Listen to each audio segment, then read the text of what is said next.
ಶ್ರೀಗುರುಭ್ಯೋ ನಮಃ. ಹರಿ ಓಂ. ಯೋऽन्तಃ ಪ್ರವಿಶ್ಯ ಮಮ ವಾಚಮಿಮಾಂ ಪ್ರಸಪ್ತಾಂ ಸಂಜೀವಯತ್ಯಖಿಲ ಶಕ್ತಿಧರಸ್ವಧಾಮ್ನಾ ಅನ್ಯಾಂಶ್ಚ ಹಸ್ತಚರಣಶ್ರವಣತ್ವಗಾದೀನ್ ಪ್ರಾಣಾನ್ ನಮೋ ಭಗವತೆ ಪುರುಷಾಯ ತವ್ಯಂ. ಭವತಿದನುಭಾವಾದೇಡಮೋ ಕೋಪಿ ವಾಗ್ಮಿ ಜಡಮತಿರಪಿ ಜಂತುರ್ಜಾಯತೆ ಪ್ರಾಜ್ಞಮೌಲಿಃ. ಸಕಲವಚನಚೇತೋ ದೇವತಾ ಭಾರತೀ ಸಾ ಮಮ ವಚಸಿ ಸತ್ತಾಂ ಸನ್ನಿಧಿಂ ಮಾನಸೇ ಚ. ಬುದ್ಧಿರ್ಬಲಂ ಯಶೋಧೈರ್ಯಂ ನಿರ್ಭಯತ್ವಮರೋಗತ ಅಜಾಢ್ಯಂ ವಾಕ್ಪಟುತ್ವಂ ಚ ಹನುಮಸ್ಮರಣಾತ್ ಭವೇತ್. ತಪೋವಿದ್ಯಾ ವಿರಕ್ತ್ಯಾದಿ ಸದ್ಗುಣೋಘಾಕರಾನಹಂ ವಾದಿರಾಜಗುರೂನ್ ವಂದೇ ಹಯಗ್ರೀವಪದಾಶ್ರಯಾನ್. ಪೂಜ್ಯಾಯ ರಾಘವೇಂದ್ರಾಯ ಸತ್ಯಧರ್ಮರತಾಯ ಚ ಭಜತಾಂ ಕಲ್ಪವೃಕ್ಷಾಯ ನಮತಾಂ ಕಾಮಧೇನವೇ. ಬ್ರಹ್ಮಚರ್ಯ ಹರಿಪ್ರೀತಿಸುವಿದ್ಯಾವಾದಶಾಲಿನಃ ಇಷ್ಟದಾನ್ ಕಷ್ಟಹರ್ತೃನ್ನಃ ವಿದ್ಯಾಮಾನ್ಯಾನ್ ಮುನೀನ್ ನುಮಃ. ಆಪಾದಮೌಲಿಪರ್ಯಂತಂ ಗುರುಣಾಮಾಕೃತಿಂ ಸ್ಮರೇತ್. ತೇನ ವಿಘ್ನಾಃ ಪ್ರಣಶ್ಯಂತಿ ಸಿದ್ಧ್ಯಂತಿ ಚ ಮನೋರಥಾಃ. ಸಮಸ್ತಗುರುಭ್ಯೋ ನಮಃ. ಧರ್ಮಕ್ಷೇತ್ರೇ ಕುರುಕ್ಷೇತ್ರೇ ಸಮವೇತಾಯುತ್ಸವಃ. ಮಾಮಕಾಃ ಪಾಂಡವಾಶ್ಚೈವ ಕಿಮಕುರ್ವತ ಸಂಜಯ. ಶ್ರೀಗುರುಭ್ಯೋ ನಮಃ. ಕೃಷ್ಣ ಅರ್ಜುನನಿಗೆ ತನ್ನ ವಿಭೂತಿ ರೂಪಗಳನ್ನು ತಿಳಿಸ್ತಾ ಇದ್ದಾನೆ. ತನ್ನ ಎಲ್ಲೆಲ್ಲಿ ತಾನು ವಿಶಿಷ್ಟನಾಗಿದ್ದೇನೆ, ಯಾವ ರೂಪದಲ್ಲಿದ್ದೇನೆ, ಯಾವ ಕಾರಣಕ್ಕೋಸ್ಕರ ಅವುಗಳಿಗೆ ಆ ನಾಮಧೇಯ ಎಂಬ ವಿಷಯವನ್ನು ಅವನಿಗೆ ತಿಳಿಸ್ತಾ ಇದ್ದಾನೆ. ಇನ್ನು ಪವನಃ ಪವತಾಮಸ್ಮಿ ರಾಮಃ ಶಸ್ತ್ರಭೃತಾಮಹಂ ಜಷಾಣ ಮಕರಶ್ಚಾಸ್ಮಿ ಸ್ರೋತಸಾಮಸ್ಮಿ ಜಾಹ್ನವಿ ಅಂತ ಹೇಳಿಕೊಂಡು ತಾನು ಬೇರೆ ಬೇರೆ ರೂಪದಲ್ಲಿದ್ದೇನೆ, ಗಾಳಿಯಲ್ಲಿ ಪವನನಾಮಕನಾಗಿದ್ದೇನೆ ಅಂತ ಹೇಳಿಕೊಂಡು ಆ ಗಾಳಿಗೆ ತಣ್ಣಗೆ ಮಾಡತಕ್ಕಂತಹ ಶಕ್ತಿ, ಹಾಗೆಯೇ ಆ ಹರಿಯುವಿಕೆ ಅಂದರೆ ಆ ಪವನ ಅದನ್ನು ನಮಗೆ ಅನುಭವಿಸಿದಾಗ ಆ ತಣ್ಣಗಾಗುವಿಕೆ ತಂಪಾಗುವಿಕೆ ಎಂಬ ಧರ್ಮವನ್ನು ಭಗವಂತ ಅಲ್ಲಿದ್ದುಕೊಂಡು ನೀಡ್ತಾನೆ. ರಾಮಃ ಶಸ್ತ್ರಭೃತಾಮಹಂ, ತನ್ನ ವಿಭೂತಿ ರೂಪ ರಾಮರೂಪದಲ್ಲಿದೆ ಅಂತ ಹೇಳ್ತಾನೆ. ವಾಸ್ತವಿಕವಾಗಿ ಭಗವಂತನ ಯಾವ ರೂಪಗಳಿಗೂ ಕೂಡ ನೇಹನಾನಾಸ್ತಿ ಕಿಂಚನ. ಭಗವಂತನ ಆ ರೂಪದಲ್ಲಿ ವಿಶಿಷ್ಟ, ಕೃಷ್ಣ ರೂಪದಲ್ಲಿ ಸಾಮರ್ಥ್ಯ ಇಲ್ಲ, ಹೀಗೆ ಯಾವುದೇ ರೀತಿಯಾಗಿ ನಾವು ಭೇದವನ್ನು ಮಾಡಬಾರ್ದು. ಆದರೂ ಕೂಡ ಇಲ್ಲಿ ಕೃಷ್ಣ ಏನು ಹೇಳ್ತಾನೆ ಅಂತ ಹೇಳಿದರೆ, ರಾಮಃ ಶಸ್ತ್ರಭೃತಾಮಹಂ ಅಂದರೆ ಶಸ್ತ್ರಪಾಣಿಗಳಲ್ಲಿ ತಾನು ರಾಮನಾಗಿದ್ದುಕೊಂಡು ಇದ್ದೇನೆ ಅಂತ ಹೇಳ್ತಾನೆ. ಅಂದರೆ ಶಸ್ತ್ರಪಾಣಿ ಅಂತ ಹೇಳಿದರೆ ಆ ಶಸ್ತ್ರದ ಅಭಿಮಾನಿಯಾಗಿ ಶಸ್ತ್ರಕ್ಕೆ ಮುಖ್ಯವಾಗಿ ಆ ಸಂಹಾರ ಮಾಡತಕ್ಕಂತಹ, ಅಂದರೆ ಆ ದುಷ್ಟರ ಆ ಸಂಹಾರವನ್ನು ಮಾಡತಕ್ಕಂತಹ ತಾನು ಅಲ್ಲಿದ್ದೇನೆ ಅಂತ ಹೇಳಿಕೊಂಡು ಅದನ್ನು ತಿಳಿಸ್ತಾನೆ. ಇಲ್ಲಿ ರಾಮ ಶಬ್ದಕ್ಕೆ ನಾವು ಅರ್ಥವನ್ನು ನೋಡುವುದು ಯಾಕೆ ರಾಮ ರಾಮ ಅಂತ ಹೇಳೋದು ಅಂತ ಕೇಳಿದರೆ, ಅದನ್ನು ಆಚಾರ್ಯ ಮಧ್ವರು ಬಿಡಿಸ್ತಾರೆ. ಆನಂದ ರೂಪತ್ವಾತ್ ಪೂರ್ಣತ್ವಾತ್ ಲೋಕರಮಣತ್ವಾಚ ರಾಮ ಅಂತ. ಈ ಮೂರು ಕಾರಣಗಳಿಂದಾಗಿ ರಾಮ ರಾಮ ಅಂತ ಅನಿಸಿಕೊಂಡಿದ್ದಾನೆ. ಏನು ಮೂರು ಕಾರಣ ಅಂತ ಕೇಳಿದರೆ, ಆನಂದ ರೂಪತ್ವಾತ್, ಭಗವಂತನಲ್ಲಿ ಆನಂದದ ವೃದ್ಧಿಹ್ರಾಸಗಳಿಲ್ಲ. ಭಗವಂತ ನಮ್ಮಲ್ಲಾದರೂ ಕೂಡ ಜೀವನಿಗೆ ಆನಂದ ಬಂತು, ಆನಂದ ಹೋಯಿತು ಅಂತ ಹೇಳಲಿಕ್ಕೆ ಬರ್ತದೆ. ಆದರೆ ಭಗವಂತನಿಗೆ ಯಾವ ಕಾಲದಲ್ಲಿಯೂ ಕೂಡ ಆನಂದದ ಬರುವಿಕೆ, ಆನಂದದ ಹೋಗುವಿಕೆ ಅಂತ ಇಲ್ಲವೇ ಇಲ್ಲ. ಅವನು ಸದಾ ಕಾಲದಲ್ಲೂ ಕೂಡ ಆನಂದ ಅವನಲ್ಲಿ ಏಕಪ್ರಕಾರವಾಗಿ ಒಂದೇ ರೀತಿಯಾಗಿ ಇರ್ತದೆ.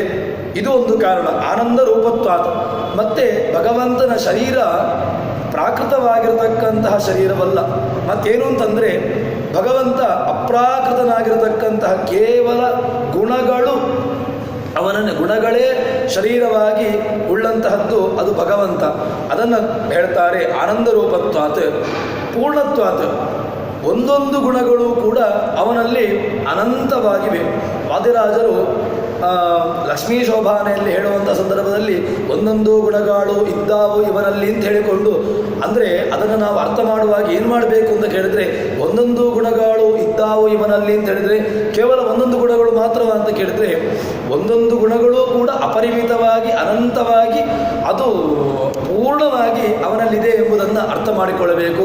ಹೊರತು ಒಂದೊಂದು ಗುಣಗಳು ಇದ್ದಾವೆ ಅಂತ ಹೇಳಿಕೊಂಡು, ಅಂದರೆ ಯಾವುದೋ ಒಂದು ಗುಣ, ಕೆಲವು ಗುಣಗಳು ಮಾತ್ರ ಇವನಲ್ಲಿದೆ, ಇನ್ನು ಉಳಿದಂತಹ ಗುಣಗಳಿಲ್ಲ, ಇಲ್ಲ, ಆ ರೀತಿಯಾಗಿ ಯಾವ ಕಾಲಕ್ಕೂ ಕೂಡ ಚಿಂತಿಸಬಾರದು. ಅದನ್ನು ಹೇಳುವಾಗ ಆಚಾರ್ಯ ಮತ್ತೊರು ತಿಳಿಸ್ತಾರೆ, ಆನಂದ ರೂಪತ್ವಾತ್ ಪೂರ್ಣತ್ವಾತ್ ಮತ್ತು ಲೋಕರಮಣತ್ವಾಚ್ಚ. ಭಗವಂತ ಇಡೀ ಲೋಕದ ಜನರಿಗೆ, ಅಂದರೆ ಸಜ್ಜನರು ಅಂತ ಯಾರಿದ್ದಾರೆ ಅವರೆಲ್ಲರಿಗೂ ಕೂಡ ಆನಂದವನ್ನು ಕೊಡ್ತಾನೆ. ಯಾರು ಅವನನ್ನು ರಾಮ ಅಂತ ಹೇಳಿಕೊಂಡು ಗುಣಪೂರ್ಣ, ಗುಣಗಳಿಂದ ಆ ಗುಣರೂಪ, ಹಾಗೆಯೇ ಇಡೀ ಸಜ್ಜನರಿಗೆ, ಸಜ್ಜನ ವೃಂದಕ್ಕೆ ಆನಂದವನ್ನು ಕೊಡ್ತಾನೆ ಎಂಬ ಉಪಾಸನೆಯನ್ನು ಯಾರು ಮಾಡ್ತಾರೋ ಅವರೆಲ್ಲರಿಗೂ ಕೂಡ ಭಗವಂತ ರಾಮರೂಪನಾಗಿದ್ದಾನೆ.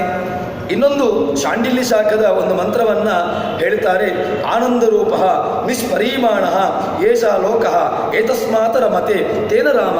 ರಾಮ ಶಬ್ದಕ್ಕೆ ಹಲವಾರು ವ್ಯುತ್ಪತ್ತಿಗಳನ್ನು ತೋರಿಸ್ತಾರೆ.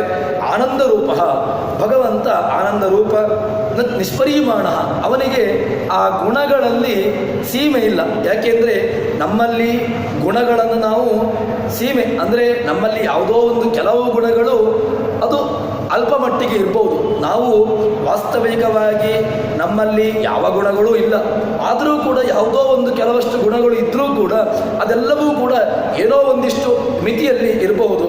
ಆದರೆ ಭಗವಂತನಲ್ಲಿ ಹೇಳ್ತಾರೆ ಆನಂದ ರೂಪ ನಿಷ್ಪರಿಮಾಣ, ಅದಕ್ಕೆ ಪರಿಮಾಣ ಇಲ್ಲ, ಎಲ್ಲೇ ಇಲ್ಲ, ಸೀಮೆ ಇಲ್ಲದಿರತಕ್ಕಂತಹ ಗುಣಗಳು. ಏತಸ್ಮಾತ್ ರಮತೆ, ಇಡೀ ಲೋಕ ಜನರು ಅವನನ್ನು ಹಿಡ್ಕೊಂಡು ರಮಿಸ್ತಾರಂತೆ. ಅಂದರೆ ಭಗವಂತನ ನಾಮಕ್ಕಿರತಕ್ಕಂತಹ ಸಾಮರ್ಥ್ಯವೇ ಅಂಥದ್ದು. ಋಷಿಮುನಿಗಳು, ಏಕಾಂತ ಭಕ್ತರು ಎಲ್ಲರೂ ಕೂಡ ಕೇವಲ ಭಗವಂತನ ಒಂದು ನಾಮವನ್ನು ಹಿಡಿದುಕೊಂಡು ಅದರಲ್ಲಿಯೇ ಪೂರ್ಣ ತಮ್ಮ ಆಯುಷ್ಯವನ್ನು ಅವರು ಕಳೆಯುತ್ತಾರೆ. ಅದಕ್ಕೋಸ್ಕರ ಹೇಳ್ತಾರೆ, ಏಷ ಲೋಕ ಏತಸ್ಮಾತ್ ರಮತೆ, ಇವನಿಂದ ಆ ಇಡೀ ಲೋಕ ಜನರು ರಮಿಸ್ತಾರೆ. ತೇನ ರಾಮ, ಆದ್ದರಿಂದ ಭಗವಂತ ರಾಮ ಅಂತ ಅನಿಸಿಕೊಂಡಿದ್ದಾನೆ.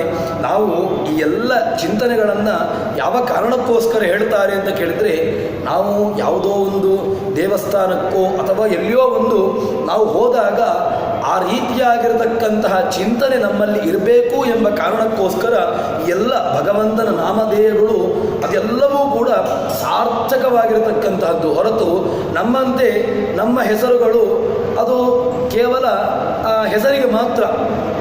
ಉದಾಹರಣೆಗೆ ನಮ್ಮಲ್ಲಿ ನಾರಾಯಣ ಅಂತ ಹೆಸರಿಟ್ಟಿರ್ತಾರೆ. ಆ ನಾರಾಯಣ ಅಂತ ಹೆಸರಿಟ್ಟರೆ ನಮ್ಮಲ್ಲಿ ದೋಷ ದೂರ ಮತ್ತು ನಮ್ಮಲ್ಲಿ ಯಾವುದೇ ರೀತಿಯಾಗಿರತಕ್ಕಂತಹ ಗುಣಗಳು ಅದು ಅನಂತವಾಗಿರಬೇಕು ಇಲ್ಲ, ಈ ಕಾರಣ ಇದಿರಬೇಕು ಅಂತಿಲ್ಲ. ನಮ್ಮ ಹೆಸರುಗಳೆಲ್ಲವೂ ಕೂಡ ಅದು ಕೇವಲ ಹೆಸರಿಗೆ ಮಾತ್ರ, ಒಂದು ಕರೆಯಲಿಕ್ಕೆ ಒಂದು ನಾಮ ಬೇಕು, ಅದಕ್ಕೋಸ್ಕರ ಇರುವಂತಹದ್ದು. ಆದರೆ ಭಗವಂತನ ಯಾವ ಹೆಸರುಗಳು ಕೂಡ ಕೇವಲ ಅವನನ್ನು ಕರೆಯಬೇಕು, ಕೃಷ್ಣ ಅಂತ ಹೇಳಿ, ರಾಮ ಅಂತ ಹೇಳಿ, ಮಾಧವ ಅಂತ ಹೇಳಿ, ಕೇಶವ ಅಂತ ಹೇಳಿ ಯಾವುದೇ ಹೆಸರುಗಳನ್ನು ನಾವು ಹೇಳಿದ್ವಿ ಉಪಾಸ ಕರೆದ್ರೂ ಕೂಡ ಅದೆಲ್ಲವೂ ಕೂಡ ಸಾರ್ಥಕ. ಕೇಶವ ಅಂತ ಹೇಳಿದಾಗ ಭಗವಂತ ರುದ್ರ, ಬ್ರಹ್ಮ ಇವರೆಲ್ಲರನ್ನೂ ಕೂಡ ನಿಯಮನೆ ಮಾಡಿಕೊಂಡು ತನ್ಮೂಲಕವಾಗಿ ಅವರಿಗೆ ಜ್ಞಾನವನ್ನು ಕೊಟ್ಟು ಇವರೆಲ್ಲರನ್ನೂ ಕೂಡ ತದನಂತರ ಕೊನೆಗೆ ಸಂಹಾರ ಮಾಡುವಾಗ ಪ್ರಳಯ ಕಾಲದಲ್ಲಿ ಅವರೆಲ್ಲರನ್ನೂ ಕೂಡ ಸಂಹಾರ ಮಾಡ್ತಾನೆ, ಅವರನ್ನು ತನ್ನ ಹೊಟ್ಟೆಯಲ್ಲಿ ಇಟ್ಟುಕೊಳ್ತಾನೆ. ಅದರಿಂದಾಗಿ ಎಲ್ಲ ಹೆಸರುಗಳು ಕೂಡ ಭಗವಂತನಿಗೆ ಅನ್ವರ್ಥವಾಗಿರ್ತದೆ. ಅದನ್ನು ಆಚಾರ್ಯ ಮತ್ತೊರು ತೋರಿಸ್ತಾ ಇದ್ದಾರೆ. ಇನ್ನೊಂದು ಕಾರಣವನ್ನು ಹೇಳ್ತಾರೆ, ರಶ್ಚ ಅಮಶ್ಚ ಅಂತ. ಒಂದು ರಾಮ ಶಬ್ದಕ್ಕೆ ಅದನ್ನು ಬಿಡಿಸಿ ಹೇಳುವುದು ಅಂತ ಹೇಳಿದ್ರೆ ಅದನ್ನು ಹೇಗೆ ಬಿಡಿಸ್ತಾರೆ ಅಂತ ಹೇಳಿದರೆ, ರಶ್ಚ ಅಮಶ್ಚ. ಏನು ರ ಅಂತ ಹೇಳಿದರೆ ಭಗವಂತ ರಮಿಸ್ತಾನೆ. ಯಾರು ಭಗವಂತ ರಮಿಸ್ತಾನೆ ಅಂತ ಹೇಳಿದರೆ ಭಗವಂತನಲ್ಲಿ ಎಲ್ಲ ಜ್ಞಾನಿ ಶ್ರೇಷ್ಠರುಗಳು ಕೂಡ ಎಲ್ಲರೂ ಕೂಡ ಅವನಲ್ಲಿ ರಮಿಸ್ತಾರೆ. ಅಮಶ್ಚ, ಅಮ ಅಂತ ಹೇಳಿದರೆ ಯಾವುದೇ ದೋಷಗಳಿಲ್ಲ, ಆದ್ದರಿಂದ ಅವನು ರಾಮ. ಎಲ್ಲ ಕಾರಣಗಳಿಂದಲೂ ಕೂಡ ಭಗವಂತ ರಾಮ ಅಂತ ಅನಿಸಿಕೊಳ್ಳುತ್ತಾನೆ. ಇನ್ನು ಮುಂದೆ ಕೃಷ್ಣ ಹೇಳ್ತಾನೆ, ಸರ್ಗಾಣಾಂ ಆದಿ ಅಂತಶ್ಚ ಮಧ್ಯಂ ಚೈವಾಹಮರ್ಜುನ ಅಧ್ಯಾತ್ಮ ವಿದ್ಯಾನಾಂ ವಾದ ಪ್ರವದತಾಮಹಂ. ಕೃಷ್ಣ ಹೇಳ್ತಾ ಇದ್ದಾನೆ, ಸರ್ಗಾಣ ಆದಿ, ಇಡೀ ಜಗತ್ತಿಗೆ ಹುಟ್ಟು ಎಲ್ಲಿಂದ ಅಂತ ಕೇಳಿದ್ರೆ ನನ್ನಿಂದ. ಹಾಗೆ ಅಂತ ಹೇಳಿ ನನಗೆ ಹುಟ್ಟುಂಟಾ ಕೇಳಿದ್ರೆ ಇಲ್ಲ, ನಾನು ಅಜ. ಏನು ನಾನು ಅಜ ಅಂತ ಹೇಳಿದ್ರೆ ನ ಜಾಯತೆ, ಭಗವಂತ ಅಜ, ಭಗವಂತನಿಗೆ ಹುಟ್ಟಿಲ್ಲ. ಹುಟ್ಟಿಲ್ಲ ಅಂತ ಹೇಳಿದ್ರೆ ಸಾವುಂಟ ಅಂತ ಕೇಳಿದ್ರೆ ಭಗವಂತನಿಗೆ ಹುಟ್ಟು ಸಾವು ಯಾವುದೂ ಇಲ್ಲ, ಎಲ್ಲವನ್ನೂ ಮೀರಿ ನಿಂತವನು. ಹಾಗಿದ್ರೆ ದೇವತೆಗಳು ಹುಟ್ಟಿದರು, ಭಗವಂತ ಹುಟ್ಟಿದ ಅಂತ ಹೇಳ್ತಾವಲ್ವಾ. ರಾಮದೇವರು ಹುಟ್ಟಿದ್ರು, ಕೃಷ್ಣದೇವರು ಹುಟ್ಟಿದ್ರು, ಈ ರೀತಿಯಾಗಿ ಹೇಳ್ತೇವಲ್ವ ಅಂತ ಹೇಳಿದ್ರೆ ಅದು ಕೇವಲ ಮಂದ ಜನರ ದೃಷ್ಟಿಗೋಸ್ಕರ ಮಾತ್ರ. ವಾಸ್ತವಿಕವಾಗಿ ನಾವು ದೇವರನ್ನ ಹುಟ್ಟಿದ ಅಂತ ಹೇಳಿದರೆ ನಮ್ಮ ರೀತಿಯಾಗಿ ಪಾಂಚಭೌತಿಕ ಶರೀರವನ್ನು ಧರಿಸಿಕೊಂಡು ಹುಟ್ಟಿದ ಅಂತ ಯಾವ ಕಾಲಕ್ಕೂ ಕೂಡ ಚಿಂತಿಸಬಾರ್ದು. ಭಗವಂತ ಹುಟ್ಟಿದ ಅಂತ ಹೇಳಿದರೆ ಅಜ್ಜ ಜನರ ದೃಷ್ಟಿಗೆ ತೋರಿಸಿಕೊಂಡ, ತಾನು ಹುಟ್ಟುವಂತೆ ಜಗತ್ತಿಗೆ ಕಾಣಿಕೊಂಡ, ಅಷ್ಟೇ ಮಾಡಿ ಅರ್ಥವನ್ನು ಹೇಳಬೇಕು ಹೊರತು ಭಗವಂತನಿಗೆ ಹುಟ್ಟಿದೆ ಅಂತ ಯಾವ ಕಾಲಕ್ಕೂ ಕೂಡ ಚಿಂತಿಸಬಾರ್ದು. ಇಡೀ ಹೇಳ್ತಾ ಇದ್ದಾನೆ, ಸರ್ಗಾಣ ಆದಿಹಿ, ಇಡೀ ಸೃಷ್ಟಿ ಎಲ್ಲಿಂದಾಯಿತು ಅಂತ ಕೇಳಿದ್ರೆ ನಾನು ಇಡೀ ಜಗತ್ತನ್ನು ಸೃಷ್ಟಿಯನ್ನು ಮಾಡ್ತೇನೆ. ಮತ್ತೆ ಕೊನೆ ಎಲ್ಲಿಗೆ ಅಂತ ಕೇಳಿದ್ರೆ ನಾನೇ ಭಗವಂತನೇ ಸೃಷ್ಟಿಕಾರಕ, ಭಗವಂತನೇ ಸ್ಥಿತಿಕಾರಕ, ಭಗವಂತನೇ ಸಂಹಾರಕಾರಕ. ಹಾಗಿದ್ರೆ ನಮ್ಮಲ್ಲಿ ಪ್ರಯೋಗ ಇದೆ. ಭಗವಂತ ಬ್ರಹ್ಮದೇವರು ಸೃಷ್ಟಿ ಮಾಡ್ತಾರೆ, ರುದ್ರದೇವರು ಪಾಲನೆ ಮಾಡ್ತಾರೆ, ರುದ್ರದೇವರು ಸಂಹಾರ ಮಾಡ್ತಾರೆ, ವಿಷ್ಣುವು ಪಾಲನೆ ಮಾಡ್ತಾನೆ ಅಂತ. ಇದಕ್ಕೆ ಏನು ಅರ್ಥವನ್ನು ಮಾಡಬೇಕು ಅಂತ ಕೇಳಿದ್ರೆ, ರುದ್ರದೇವರಿಗೆ ರುದ್ರದೇವರಿಗೆ ಸಂಹಾರ ಕರ್ತೃತ್ವವೂ ಇಲ್ಲ, ಬ್ರಹ್ಮದೇವರಿಗೆ ಸೃಷ್ಟಿಕರ್ತೃತ್ವವೂ ಇಲ್ಲ. ಆದರೆ ಸೃಷ್ಟಿಕರ್ತೃತ್ವ ಉಂಟು. ಹೇಗೆ ಸೃಷ್ಟಿಕರ್ತರು ಅಂತ ಕೇಳಿದರೆ, ಭಗವಂತನ ಅಧೀನವಾಗಿ ಭಗವಂತನಿಂದ ನಿಯಮನೆಗೆ ಒಳಪಟ್ಟು ಬ್ರಹ್ಮದೇವರು ಸೃಷ್ಟಿ ಮಾಡ್ತಾರೆ. ಅಂದರೆ ಏನು? ಬ್ರಹ್ಮಣಿ ಬ್ರಹ್ಮರೂಪೋಸು ಶಿವರೂಪಿ ಶಿವೇ ಸ್ಥಿತ ಅಂತ ಹೇಳಿದ ಹಾಗೇನೆ ಬ್ರಹ್ಮನ ಒಳಗೆ ಹೋಗಿ ಬ್ರಹ್ಮನಲ್ಲಿದ್ದುಕೊಂಡು ಬ್ರಹ್ಮದೇವರು ಜಗತ್ತನ್ನು ಸೃಷ್ಟಿ ಮಾಡ್ತಾರೆ ಅಂತ ಅರ್ಥವನ್ನು ಮಾಡಬೇಕು. ಇನ್ನು ಭಗವಂತ ಸ್ಥಿತಿ ಮಾಡ್ತಾನೆ, ಹೌದು, ಭಗವಂತನೇ ಎಲ್ಲವನ್ನೂ ಕೂಡ ಪರಿಪಾಲನೆ ಮಾಡತಕ್ಕಂತಹ ಒಂದು ದೊಡ್ಡ ಚೇತನ, ಅದು ಅವನೇ. ಯಾಕೆ ಅಂತ ಕೇಳಿದರೆ ಆಚಾರ್ಯ ಮತ್ತು ವೇದವ್ಯಾಸರು ಅದನ್ನೇ ಸೂತ್ರದಲ್ಲಿ ಹೇಳಿದ್ದಾರೆ. ಏನು ಅಂತ ಕೇಳಿದರೆ, ಅಥಾತೋ ಬ್ರಹ್ಮ ಜಿಜ್ಞಾಸ ಅಂತ ಮೊದಲನೇ ಸೂತ್ರ. ಎರಡನೇ ಸೂತ್ರವನ್ನು ಜನ್ಮಾದ್ಯಸ್ಯೇತಃ, ಜನ್ಮಾದಿಗಳು ಯಾರಿಂದ ಆಗ್ತದೆಯೋ ಅವನೇ. ಅಂದರೆ ಜನ್ಮಾದಿಗಳು ಯಾರಿಂದ ಆಗುವಂತಹದ್ದು? ಜನ್ಮಾದಿ ಅಷ್ಟಕರ್ತೃ, ಸೃಷ್ಟಿ ಸ್ಥಿತಿ ಸಂಹಾರ ನಿಯಮನ ಜ್ಞಾನ ಅಜ್ಞಾನ ಬಂಧ ಮೋಕ್ಷ. ಯಸ್ಮಾತ್ ಸಹ ಹರಿರೇಕರಾಟ್, ಸೃಷ್ಟಿ ಸ್ಥಿತಿ ಸಂಹಾರ ನಿಯತಿರ್ ಜ್ಞಾನಮಾವೃತಿ ಬಂಧ ಮೋಕ್ಷೌಚ ಯಸ್ಮಾತ್ ಸಹ ಹರಿ ಏಕರಾಟ್. ಅವನೊಬ್ಬರೇ, ಅವನನ್ನು ಬಿಟ್ಟು ಉಳಿದವರು ಯಾರೂ ಕೂಡ ಇದನ್ನು ಮಾಡಲಿಕ್ಕೆ ಸಾಧ್ಯ ಇಲ್ಲ. ಅದನ್ನೇ ಹೇಳುವಂತಹದ್ದು. ಸರ್ಗಾಣ ಆದಿ ಮಧ್ಯ ಅಂತಶ್ಚ, ನಾನೇ ಆದಿಯಾಗಿದ್ದೇನೆ, ನಾನೇ ಮಧ್ಯನಾಗಿದ್ದೇನೆ, ನಾನೇ ಕೊನೆ. ಸಂಹಾರವನ್ನು ಮಾಡುವಂತಹದ್ದು ಶಿವನ ಒಳಗೆ ಹೋಗಿ ಇಡೀ ಜಗತ್ತನ್ನು ಅವನು ಸಂಹಾರ ಮಾಡ್ತಾನೆ. ವಾಸ್ತವಿಕವಾಗಿ ರುದ್ರದೇವರಿಗೂ ಕೂಡ ರುದ್ರದೇವರು ಯಾವುದು ಕ್ಷೀರ ಸಮುದ್ರವನ್ನು ಮಥನೆ ಮಾಡಿದಾಗ ಅಲ್ಲಿ ಬಂದಿರತಕ್ಕಂತಹ ಉತ್ಪತ್ತಿಯಾಗಿರತಕ್ಕಂತಹ ಹಾಲಾಹಲ ವಿಷವನ್ನು ಅವರಿಗೆ ಜೀರ್ಣ ಮಾಡಿಸಿಕೊಳ್ಳಿ ಆಗಲಿಲ್ಲ. ಅದನ್ನು ವೇದಮಂತ್ರ ಕೊಂಡಾಡ್ತದೆ. ಏನು ಅಂತ ಕೇಳಿದರೆ, ಆ ವಾಯುದೇವರು ಅದನ್ನು ಹಾಲಾಹಲ ವಿಷವನ್ನು ವಾಯುರಸ್ಮ ಉಪಾಮಂತದ್ವಿನಷ್ಟಿಸ್ಮ ಕುನನ್ನಮ ಅಂತ ಆ ವೇದಮಂತ್ರ ಕೇಶಿ ಸೂಕ್ತ ಆ ವಾಯುದೇವರನ್ನು ಕೊಂಡಾಡ್ತದೆ. ವಾಯುರಸ್ಮ ಉಪಾಮಂತತ್, ಆ ಏನು ಹಾಲಾಹಲ ವಿಷಯ ಇದೆ ಅದನ್ನು ವಾಯುದೇವರು ಚೆನ್ನಾಗಿ ಅದನ್ನು ಪೇಷಣ ಮಾಡಿದ್ರಂತೆ. ಅಂದರೆ ಅದನ್ನು ತಿಕ್ಕಿದ್ರು. ಆ ತಿಕ್ಕಿ ಅದರ ಒಂದು ಅಂಶವನ್ನು ರುದ್ರದೇವರಿಗೆ ಕೊಟ್ಟರಂತೆ. ರುದ್ರದೇವರು ಆ ಒಂದು ಭಾಗವನ್ನು ಕುಡಿದ ಮೇಲೆ ಅವರಿಗೆ ಅದರಿಂದ ಉಂಟಾದಂತಹ ಉರಿಯನ್ನು ತಡ್ಕೊಳ್ಳಿಕ್ಕಾಗದೆ ಅವರು ತಲೆಯಲ್ಲಿ ಗಂಗೆಯನ್ನು, ಇನ್ನು ಕುತ್ತಿಗೆಯಲ್ಲಿ ನೀಲಕಂಠ ಅಂತ ಅನಿಸಿಕೊಂಡ್ರು. ಅದು ಹೆಸರು ಯಾರಿಗೆ ಬಂತು ನೀಲಕಂಠ ಅಂತ ಹೇಳಿದರೆ? ನೀಲಕಂಠ ಅಂತ ಹೇಳಿದರೆ ಅದು ರುದ್ರದೇವರಿಗಿದೆ. ವಾಸ್ತವಿಕವಾಗಿ ವಾಯುದೇವರು ಆ ಪೂರ್ಣವಾಗಿರತಕ್ಕಂತಹ ವಿಷವನ್ನು ಪಾನ ಮಾಡಿದವರು. ಆದರೂ ಕೂಡ ನೀಲಕಂಠ ಅಂತ ಯಾರಿಗೆ ಹೆಸರು ಬಂತು ಅಂತ ಕೇಳಿದರೆ ರುದ್ರದೇವರಿಗೆ ಹೆಸರು ಬಂತು. ಇದನ್ನು ನಾವು ಅನುಸಂಧಾನ ಮಾಡಿಕೊಳ್ಳಬೇಕು. ಆ ರುದ್ರದೇವರಿಗೆ ಭಗವಂತ ವಾಯುದೇವರು ಮಾಡಿರತಕ್ಕಂತಹ ಉಪಕಾರ ಅಷ್ಟು ಅದು ಉನ್ನತ ಮಟ್ಟದ್ದು. ಅದನ್ನು ತಿಳಿಸ್ತಾರೆ. ಸರ್ಗಾಣ ಮಾದಿ ಅಂತಶ್ಚ, ಕೊನೆಗೆ ನಾನು ಕೂಡ ನಾನೇ ಮಧ್ಯ.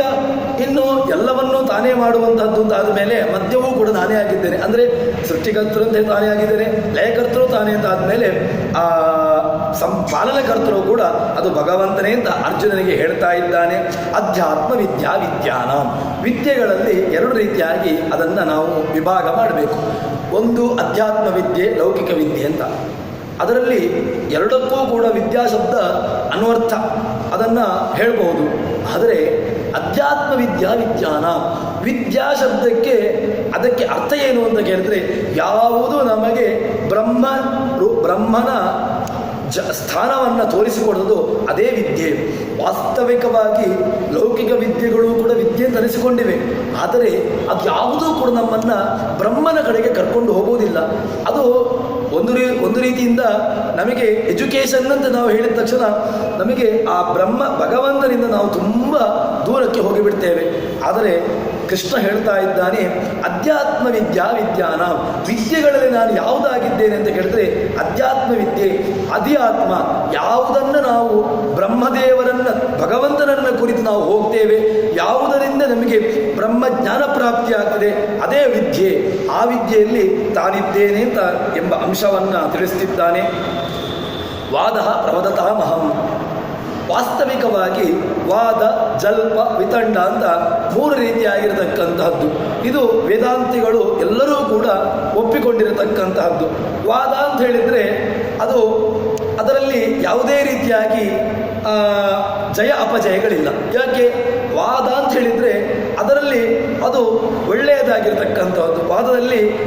ಅದರಲ್ಲಿ ಒಳ್ಳೆಯದ್ದು ಮೇಲಕ್ಕೆ ಬರಬೇಕು. ಅಂದರೆ ಯಾವುದು ಯಥಾರ್ಥವಾಗಿದೆ ಅದರ ಬಗ್ಗೆ ಜಿಜ್ಞಾಸೆ, ಅದರ ಬಗ್ಗೆ ನಡೆಯುವಂತಹದ್ದು, ಇದನ್ನು ವಾದ ಅಂತ ಹೇಳ್ತೇವೆ. ಜಲ್ಪ ಮತ್ತು ವಿತಂಡಗಳು, ಜಲ್ಪದಲ್ಲಿ ಆಗುವಾಗ ಅದರಲ್ಲಿ ಜಯ ಅಪಜಯಗಳಿದೆ. ಅಂದರೆ ಒಂದು ಭಾಗದಲ್ಲಿ ಜಯದ ಬಗ್ಗೆ, ಇನ್ನೊಂದು ಭಾಗದವರು ಅಪಜಯ. ಅಂದರೆ ಯಾರಾದರೂ ಒಬ್ಬರು ಅದರಲ್ಲಿ ಜಯ ಗಳಿಸ್ತಾರೆ, ಇನ್ನೊಬ್ಬರು ಯಾವುದು ಯಥಾರ್ಥವಲ್ಲವೋ ಅವರು ಅಪಜಯ ಗಳಿಸ್ತಾರೆ. ಇದರಲ್ಲಿ ಜಲ್ಪ ಅಂತ ಹೇಳ್ತೇವೆ. ಇನ್ನು ವಿತಂಡ, ಅದರಲ್ಲಿ ಏನೂ ಇಲ್ಲ, ಅದರಲ್ಲಿ ಯಾವುದೇ ರೀತಿಯಾಗಿರ್ತಕ್ಕಂಥ ಜಯಾಪಜಯಗಳು ಇಲ್ಲ. ಮತ್ತು ಅದರಲ್ಲಿ ಒಳ್ಳೆಯದ್ದಾಗಿರ್ತಕ್ಕಂತಹ ಯಥಾರ್ಥವಾಗಿರತಕ್ಕಂತಹ ಚಿಂತನೆಗಳು ಅದು ಮೇಲಕ್ಕೆ ಬರಬೇಕು. ಈ ರೀತಿಯಾಗಿ ಚಿಂತನೆಯೂ ಇಲ್ಲ. ಅದರಲ್ಲಿ ಹೇಳ್ತಾನೆ ಭಗವಂತ ತಾನು ಎಲ್ಲಿದ್ದೇನೆ ಅಂತ ಕೇಳಿದರೆ, ಯಾವುದು ಒಳ್ಳೆಯದ್ದಾಗಿ ವಾಸ್ತವಿಕವಾಗಿ ಯಥಾರ್ಥವಾಗಿರತಕ್ಕಂತಹ ತಾತ್ವಿಕವಾಗಿರತಕ್ಕಂತಹ ಉಪದೇಶದಿಂದ ಯಾವುದು ಆಗ್ತದೆಯೋ ಅದನ್ನು ವಾದ ಅಂತ ಹೇಳ್ತೇವೆ. ಅಲ್ಲಿ ತನ್ನ ಅಂಶ ಇದೆ. ಹಾಗಾಗಿ ಏನು ಮಾಡಬೇಕು ಅಂತ ಕೇಳಿದರೆ, ವಾದ ಎಂಬುದು ಅದು ಭಗವಂತನ ಒಂದು ವಿಭೂತಿ ರೂಪವಾಗಿರತಕ್ಕಂತಹದ್ದು. ಇದನ್ನು ಕೃಷ್ಣ ಹೇಳ್ತಾ ಇದ್ದಾನೆ. ಇನ್ನು ವಾಸುದೇವ ಶಬ್ದವನ್ನು ಹಿಂದೆ ಹೇಳಿದ್ದಾರೆ. ಏನು ವಾಸುದೇವ ಅಂತ ಹೇಳಿದರೆ, ವಾಸುದೇವ ಶಬ್ದಕ್ಕೆ ಹೇಳ್ತಾರೆ, ವಾಸನಾದ್ ವಾಸುದೇವೋಸಿ ವಾಸಿತಂ ಭುವನತ್ರಯಂ ಸರ್ವಭೂತ ನಿವಾಸೋಸಿ ವಾಸುದೇವ ನಮೋಸ್ತುತೆ ಅಂತ ಹೇಳಿಕೊಂಡು ವಿಷ್ಣು ಸಹಸ್ರನಾಮದಲ್ಲಿ ಬರ್ತದೆ. ಅದನ್ನು ಬಿಡಿಸಿ ಹೇಳ್ತಾರೆ, ಆಚ್ಛಾದಯತಿ ಸರ್ವಂ ವಾಸಯತಿ ವಸತಿ ಚ ಸರ್ವತ್ರ ವಾಸಃ. ಯಾವುದರಿಂದ ಎಲ್ಲವೂ ಕೂಡ ಆಚ್ಛಾದಿಸಲ್ಪಟ್ಟಿದೆಯೋ, ಯಾವುದು ಎಲ್ಲವನ್ನೂ ಕೂಡ ಮುಚ್ಚಿಕೊಂಡಿದೆಯೋ ಅದು ಒಂದು. ಸರ್ವಂ ವಾಸಯತಿ, ಭಗವಂತ ಇಡೀ ಜಗತ್ತನ್ನು ಆವರಿಸಿಕೊಂಡಿದ್ದಾನೆ. ಏನು ಆವರಿಸಿಕೊಂಡಿದ್ದಾನೆ? ಭಗವಂತ ಇಡೀ ಜಗತ್ತಿಗೆ ಕವಚವಾಗಿದ್ದಾನೆ, ಆವರ್ಕವಾಗಿದ್ದಾನೆ. ಆದ್ದರಿಂದ ವಸತಿ ಸರ್ವತ್ರ, ಇನ್ನು ವಸನಿವಾಸೆ, ಭಗವಂತ ಇಡೀ ಜಗತ್ತಿನ ಎಲ್ಲ ಕಡೆಗಳಲ್ಲೂ ಕೂಡ ವ್ಯಾಪಿಸಿಕೊಂಡಿದ್ದಾನೆ. ಆದ್ದರಿಂದಲೂ ಕೂಡ ಭಗವಂತ ವಾಸುದೇವ ಅಂತ ಅನಿಸಿಕೊಳ್ತಾನೆ. ಅದನ್ನು ಮೋಕ್ಷಧರ್ಮದ ಒಂದು ಮಾತನ್ನು ಹೇಳ್ತಾರೆ, ಭಾವಯಾಮಿ ಛಾದಯಾಮಿ ಜಗದ್ವಿಶ್ವಂ ಭೂತ್ವ ಸರ್ವ ಇವಾಂಶುಭಿಃ ಸರ್ವಭೂತಾದಿವಾಸಶ್ಚ ವಾಸುದೇವ ಋತೋಸ್ಮ್ಯಹಂ. ಹೇಳ್ತಾರೆ, ಛಾದಯಾಮಿ ಜಗತ್ತು, ನಾನು ಇಡೀ ಜಗತ್ತನ್ನು ಆಚ್ಛಾದನೆ ಮಾಡಿಕೊಂಡಿದ್ದೇನೆ. ಇನ್ನೊಂದು ಅರ್ಥ, ಸೂರ್ಯ ಇವ ಅಂಶುಭಿಹಿ, ಹೇಗೆ ಸೂರ್ಯ ಇಡೀ ಜಗತ್ತನ್ನು ತನ್ನ ಕಿರಣಗಳಿಂದ ವ್ಯಾಪಿಸಿಕೊಂಡಿದ್ದಾನೋ ಆ ರೀತಿಯಾಗಿ ನಾನು ಇಡೀ ಜಗತ್ತನ್ನು ವ್ಯಾಪಿಸಿಕೊಂಡಿದ್ದೇನೆ, ಆಚ್ಛಾದನೆ ಮಾಡಿದ್ದೇನೆ ಅಂತ. ಇನ್ನೊಂದು, ಸರ್ವಭೂತ ಅಧಿವಾಸಶ್ಚ, ಇಡೀ ಜಗತ್ತಿಗೆ ಅಧಿವಾಸ ಯಾರು? ಕಾರಣ ಯಾರು? ನಾವು. ನಮಗೆ ಕಾರಣ ಅಂತ ಹೇಳಿಕೊಂಡು ನಾವು ಭ್ರಮೆಯಲ್ಲಿರ್ತೇವೆ. ನಮಗೆ ಇವರು ಕಾರಣ, ನಮಗೆ ಇವನು ಆಸರೆ ಅಂತ ಎಂಬಂತಹ ಚಿಂತನೆಯಲ್ಲಿರ್ತೇವೆ. ನಾವು ಮುಖ್ಯವಾಗಿ ಚಿಂತನೆ ಮಾಡಬೇಕಾದಂತಹ ಒಂದು ದೊಡ್ಡ ಚಿಂತನೆ ಏನು ಅಂತ ಕೇಳಿದರೆ, ಕೃಷ್ಣ ಹೇಳ್ತಾ ಇದ್ದಾನೆ, ಸರ್ವಭೂತಾದಿವಾಸಶ್ಚ, ನಮಗೆ ಮುಖ್ಯವಾಗಿ ಆಸರೆ ಯಾರು ಅಂತ ಕೇಳಿದರೆ ಭಗವಂತ. ಅದನ್ನು ದಾಸರುಗಳು ಶ್ರೇಷ್ಠರುಗಳು ಕೂಡ ನೀನ್ಯಾಕೋ ನಿನ್ನ ಹಂಗ್ಯಾಕೋ ಅಂತ ಹೇಳಿಕೊಂಡು ಅವನನ್ನು ಕೊಂಡಾಡಿದ್ದಾರೆ. ನೀನು ಬೇಕಾಗಿಲ್ಲ, ನಿನ್ನ ನಾಮ ಸ್ಮರಣೆ ಒಂದುಂಟಲ್ವ, ಅದರಿಂದ ನಾನು ಮೇಲಕ್ಕೆ ಬರ್ತೇನೆ ಅಂತ ಎಂಬುದಾಗಿ ಹೇಳ್ತಾರೆ. ಅದನ್ನು ಕೃಷ್ಣ ಹೇಳ್ತಾ ಇದ್ದಾನೆ, ಸರ್ವಭೂತಾದಿವಾಸಸ್ಥ, ಇಡೀ ಜಗತ್ತು ಯಾರನ್ನ ಆಶ್ರಯಿಸಿಕೊಂಡಿದೆ, ಇಡೀ ಜಗತ್ತಿಗೆ ಆಶ್ರಯ ಯಾರು? ಅದು ಭಗವಂತ. ಅದನ್ನು ಹೇಳ್ತಾರೆ ವಾಸುದೇವ. ಅಂತಹ ವಾಸುದೇವನಿಗೆ ಇದು ಇಡೀ ಅದಕ್ಕೆ ನಮಗೆ ಇದರಿಂದ ಗೊತ್ತಾಗತಕ್ಕಂಥದ್ದು ಏನು ಅಂತ ಕೇಳಿದರೆ, ಭಗವಂತನ ಎಲ್ಲ ನಾಮಧೇಯಗಳು ಕೂಡ ಅದು ಸಾರ್ಥಕ ಅಂತ ನೆನೆಸಿಕೊಳ್ತದೆ. ಇದು ವಾಸುದೇವ ಶಬ್ದದ ನಿಷ್ಪತ್ತಿ. ಇನ್ನೂ ಇದನ್ನು ಒಳ್ಳೆಯ ರೀತಿಯಲ್ಲಿ ಬಿಡಿಸ್ತಾ ಹೋಗ್ತಾರೆ. ವ್ಯಾಸ ಶಬ್ದವನ್ನು ವಿಶಿಷ್ಟ ಸರ್ವಸ್ಮಾತ್ ಆಸಮಂತಾತ್ ಸಯೇವ ವ್ಯಾಸ. ಏನು ವ್ಯಾಸ ಅಂತ ಹೇಳಿದರೆ, ವ್ಯಾಸ ಶಬ್ದಕ್ಕೆ ಅರ್ಥವನ್ನು ಹೇಳ್ತಾರೆ, ವಿಶಿಷ್ಟ ಆಸ, ಎಲ್ಲರಿಗೂ ಕೂಡ ತಾನು ಎಲ್ಲರಿಗೂ ಕೂಡ ಚೆನ್ನಾಗಿ ಇರಲಿಕ್ಕೆ ಯಾರು ಕಾರಣ? ನಾವೆಲ್ಲರೂ ಕೂಡ ಚೆನ್ನಾಗಿ ಇದ್ದೇವೆ. ಯಾಕೋಸ್ಕರ ಇದ್ದೇವೆ? ನಾವು ಚೆನ್ನಾಗಿ ಇರಲಿಕ್ಕೆ ಕಾರಣ ಯಾರು ಅಂತ ಕೇಳಿದರೆ ಭಗವಂತ. ನಮ್ಮೊಳಗೆ ಭಗವಂತ ಚೆನ್ನಾಗಿ ಇದ್ದಾನೆ, ವಾಯುದೇವರು ಚೆನ್ನಾಗಿ ಇದ್ದಾರೆ, ಆದ್ದರಿಂದ ನಾವು ಚೆನ್ನಾಗಿದ್ದೇವೆ. ಇಲ್ಲಿಂದ ಯಾವಾಗ ವಾಯುದೇವರು ಭಗವಂತ ಯಾವಾಗ ಇಲ್ಲಿಂದ ಹೊರಕ್ಕೆ ಹೋಗ್ತಾರೋ ಆವಾಗ ನಾವು ಚೆನ್ನಾಗಿಲ್ಲ. ಇದನ್ನು ಕೃಷ್ಣ ಹೇಳ್ತಾನೆ. ಭಗವಂತ ಚೆನ್ನಾಗಿ ಅಂದರೆ ಒಳಗೆ ನಮ್ಮನ್ನು ಹೊರಗಿನಿಂದಲೂ ಕೂಡ ಧಾರಣೆ ಮಾಡಿದ್ದಾನೆ, ಒಳಗಿನಿಂದಲೂ ಕೂಡ ಚೆನ್ನಾಗಿ ಧಾರಣೆ ಮಾಡಿದ್ದಾನೆ. ಇದನ್ನು ನಾವು ಈ ಅಂಶವನ್ನು ತಿಳ್ಕೊಳ್ಬೇಕು. ಆದ್ದರಿಂದ ವ್ಯಾಸ, ಇದನ್ನು ನಾವು ಇದೆ ಭಗವಂತನನ್ನು ನೋಡುವಾಗ, ಭಗವಂತನ ವ್ಯಾಸ ರೂಪವನ್ನು ನೋಡುವಾಗ ನಾವು ಈ ಚಿಂತನೆಯನ್ನು ಮಾಡಿಕೊಳ್ಳಬೇಕು ಅಂತ ಹೇಳ್ತಾ ಇದ್ದಾನೆ. ಇನ್ನು ಅಕ್ಷರಾಣ ಅಕಾರೌಸ್ಮಿ ದ್ವಂದ್ವ ಸಾಮಾಸಿಕಸ್ಯ ಚ ಆಮೇವ ಅಕ್ಷಯ ಕಾಲೋ ದಾತಾಹಂ ವಿಶ್ವತೋಮುಖಃ. ಭಗವಂತ ಅಕಾರ. ಏನು ಭಗವಂತ ಅಕಾರ ಅಂತ ಹೇಳಿದರೆ, ಇಡೀ ಸರ್ವ ವರ್ಣಗಳು ಕೂಡ ಭಗವಂತನನ್ನೇ ಹೇಳ್ತದೆ. ಏನು ಭಗವಂತ ಅಕ್ಷರ ಅಂತ ಹೇಳ್ತೇವೆ. ಏನು ಅಕ್ಷರ ಅಂತ ಹೇಳಿದರೆ, ಅಕಾರದಿಂದ ಕ್ಷಕಾರದ ತನಕ ಯಾವ ಯಾವ ವರ್ಣಗಳು ಇದೆಯೋ ಅವೆಲ್ಲವೂ ಕೂಡ ಭಗವಂತನನ್ನೇ ಪ್ರತಿಪಾದನೆ ಮಾಡ್ತದೆ. ಅಕಾರದಿಂದ ಹಿಡಿದುಕೊಂಡು ಕ್ಷಕಾರ ತನಕ. ಅಕಾರದಿಂದ ಆರಂಭ ಅಂತ ಹೇಳಿದರೆ ವ್ಯಂಜನಾಕ್ಷರಗಳಿದೆ. ಅಂದರೆ ಮೊದಲಿಗೆ ಅಕಾರದಿಂದ ಅಹಕಾರ ತನಕ ಇರತಕ್ಕಂತಹ ವರ್ಣಗಳು, ತದನಂತರ ಕಕಾರದಿಂದ ಹಿಡಿದುಕೊಂಡು ಕ್ಷಕಾರ ತನಕ ಇರತಕ್ಕಂತಹ ವರ್ಣಗಳು. ಈ ಎಲ್ಲ ವರ್ಣಗಳು ಕೂಡ ಯಾರನ್ನು ಹೇಳುವಂತಹದ್ದು? ಎಲ್ಲ ನಾಮಧೇಯಗಳು ಕೂಡ ಭಗವಂತನನ್ನೇ. ಇದನ್ನು ಭಗವಂತನ ನಮಗೆ ಸೂತ್ರ ಭಾಷೆಯಲ್ಲಿ ಸರ್ವ ವರ್ಣಗಳನ್ನು, ಎಲ್ಲ ವರ್ಣಗಳೂ ಕೂಡ ಅನ್ಯತ್ರ ಪ್ರಸಿದ್ಧ, ಅನ್ಯತ್ರೈವ ಪ್ರಸಿದ್ಧ, ಉಭಯತ್ರ ಪ್ರಸಿದ್ಧ, ಹೀಗೆ ಬೇರೆ ಬೇರೆ ವರ್ಣಗಳ ಪದಗಳನ್ನು ಭಗವಂತನಲ್ಲಿ ಸಮನ್ವಯ ಮಾಡ್ತಾರೆ. ನಾರಾಯಣ, ವಿಷ್ಣು, ಈ ಎಲ್ಲ ವರ್ಣಗಳು ಕೂಡ ಅದು ನೇರವಾಗಿ ಭಗವಂತನನ್ನೇ ಹೇಳ್ತದೆ. ಅನ್ಯತ್ರ ಪ್ರಸಿದ್ಧವಾಗಿರತಕ್ಕಂತಹ ಇಂದ್ರ, ಅಗ್ನಿ, ವಾಯು ಇವೆಲ್ಲವೂ ಕೂಡ ಬೇರೆ ಕಡೆ ಪ್ರಸಿದ್ಧವಾಗಿದೆ. ಇದನ್ನೂ ಕೂಡ ಭಗವಂತನಲ್ಲಿ ಸಮನ್ವಯ ಮಾಡ್ತಾರೆ. ಅದೇ ರೀತಿಯಾಗಿ ಎಲ್ಲ ಅಕಾರದಿಂದ ಇಲ್ಲಿ ಅಕಾರವನ್ನು ಒಂದು ಇಟ್ಕೊಂಡ್ರೆ ನಮಗೆ ಏನು ಇನ್ನೊಂದು ಇದರಿಂದ ಗೊತ್ತಾಗ್ತದೆ. 8 ಓಂಕಾರದ ಮೊದಲ ಅಕ್ಷರ ಯಾವುದು ಅಂತ ಕೇಳಿದರೆ ಅಕಾರ. ಅಕಾರ, ಉಕಾರ, ಮಕಾರ, ನಾದ, ಬಿಂದು, ಘೋಷ, ಶಾಂತ, ಅತಿಶಾಂತ, ಈ 8 ವರ್ಣಗಳು ಕೂಡ ಭಗವಂತನನ್ನು ಹೇಳ್ತಾ ಇದೆ. ಭಗವಂತ ಮುಖ್ಯವಾಗಿ ಇದರಿಂದ ಪ್ರತಿಪಾದ್ಯನಾಗಿದ್ದಾನೆ. ಭಗವಂತ ಓಂಕಾರದಿಂದ ಪ್ರತಿಪಾದ್ಯನಾಗಿದ್ದಾನೆ ಅಂತ ಹೇಳಿದ್ರಿಂದಾಗಿ ಇಡೀ ವರ್ಣಗಳಿಂದ ಪ್ರತಿಪಾದ್ಯ ಎಂಬುದು ಅದು ಸಿದ್ಧ. ಆದರೂ ಕೂಡ ಭಗವಂತ ಇಲ್ಲಿ ಹೇಳ್ತಾನೆ, ಅಕ್ಷರಾಣ ಅಕಾರೋಸ್ಮಿ, ಒಂದು ಅಕ್ಷರ ಅಕ್ಷರ ಅಕಾರ ಎಂಬ ಅಕ್ಷರವನ್ನು ಹೇಳಿದ್ರಿಂದಾಗಿ ಇನ್ನು ಮುಂದೆ ಹೇಳಿರತಕ್ಕಂಥ ಎಲ್ಲ ವರ್ಣಗಳು ಕೂಡ ಅದು ನನ್ನನ್ನೇ ಪ್ರತಿಪಾದನೆ ಮಾಡ್ತದೆ ಎಂಬುದು ಅದು ಸಿದ್ಧ. ಇನ್ನು ದ್ವಂದ್ವ ಸಾಮಾಸಿಕಸ್ಯ ಚ, ಸಮಾಸಗಳಲ್ಲಿ ದ್ವಂದ್ವ ಸಮಾಸ ಅಂತ ಹೇಳ್ತಾನೆ. ಅಂದರೆ ರಾಮ ಕೃಷ್ಣ ಅಂತ ಹೇಳಿದಾಗ ರಾಮಶ್ಚ ಕೃಷ್ಣಶ್ಚ ರಾಮಕೃಷ್ಣವೂ ಅಂತ ನಾವು ಸಮಾಸದಲ್ಲಿ ಅದನ್ನು ಹೇಳ್ತೇವೆ. ಅಂದರೆ ರಾಮನೂ ಕೂಡ ಕೃಷ್ಣನೂ ಕೂಡ ಅಂತ ಹೇಳಿಕೊಂಡು ದ್ವಂದ್ವ ಸಮಾಸವನ್ನು ಮಾಡ್ತೇವೆ. ಆ ದ್ವಂದ್ವ ಸಮಾಸವನ್ನು ತಾನು ದ್ವಂದ್ವ ಅಂತ ಹೇಳಿದ್ರಿಂದಾಗಿ ದ್ವಂದ್ವ ಕರ್ಮಧಾರಯ ಇನ್ನು ಉಳಿದಂತಹ ಎಲ್ಲ ಸಮಾಸಗಳು ಕೂಡ ಅದು ಮುಖ್ಯವಾಗಿ ಅದು ಭಗವಂತನದ್ದೇ ಆಗಿದೆ, ಅದು ಭಗವಂತನನ್ನೇ ಪ್ರತಿಪಾದನೆ ಮಾಡ್ತದೆ ಅಂತ ಹೇಳ್ತಾ ಇದೆ. ಇನ್ನು ಅಹಮೇವ ಅಕ್ಷಯ ಕಾಲ, ಇನ್ನು ಭಗವಂತ ಕಾಲದಲ್ಲಿದ್ದಾನೆ. ಏನು ಕಾಲ? ಇಡೀ ಜಗತ್ತು ಕಾಲದಲ್ಲಿದೆ. ಕಾಲವನ್ನು ಇಲ್ಲ ಅಂತ ಮಾಡಲಿಕ್ಕಾಗೋದಿಲ್ಲ. ಯಾಕೆ ಅಂತ ಕೇಳಿದರೆ ಕಾಲ ಎಲ್ಲ ಕಾಲದಲ್ಲೂ ಇದೆ. ಪ್ರಳಯ ಕಾಲ ಅಂತ ಹೇಳ್ತೇವೆ, ಸೃಷ್ಟಿಕಾಲ ಅಂತ ಹೇಳ್ತೇವೆ. ಆ ಸೃಷ್ಟಿಕಾಲ ಅಂತ ಹೇಳುವಾಗಲೂ ಕೂಡ ಕಾಲ ಬೇಕಲ್ವ? ಪ್ರಳಯ ಕಾಲ ಅಂತ ಹೇಳಿದಾಗಲೂ ಕೂಡ ಕಾಲ ಎಂಬುದು ಬೇಕಲ್ವ? ಸೃಷ್ಟಿಕಾಲ ಅಂತ ಹೇಳಿದಾಗ ಕಾಲ ಎಂಬುದು ಇರಲೇಬೇಕು.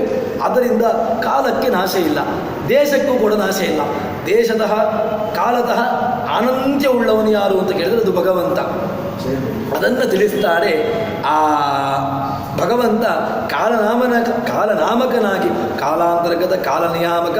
ಅದನ್ನು ದಾಸರುಗಳು ಕೂಡ ತಮ್ಮ ಹಾಡುಗಳಲ್ಲಿ ಒಳ್ಳೆಯ ರೀತಿಯಲ್ಲಿ ಅದನ್ನು ಪ್ರತಿಪಾದನೆ ಮಾಡ್ತಾರೆ.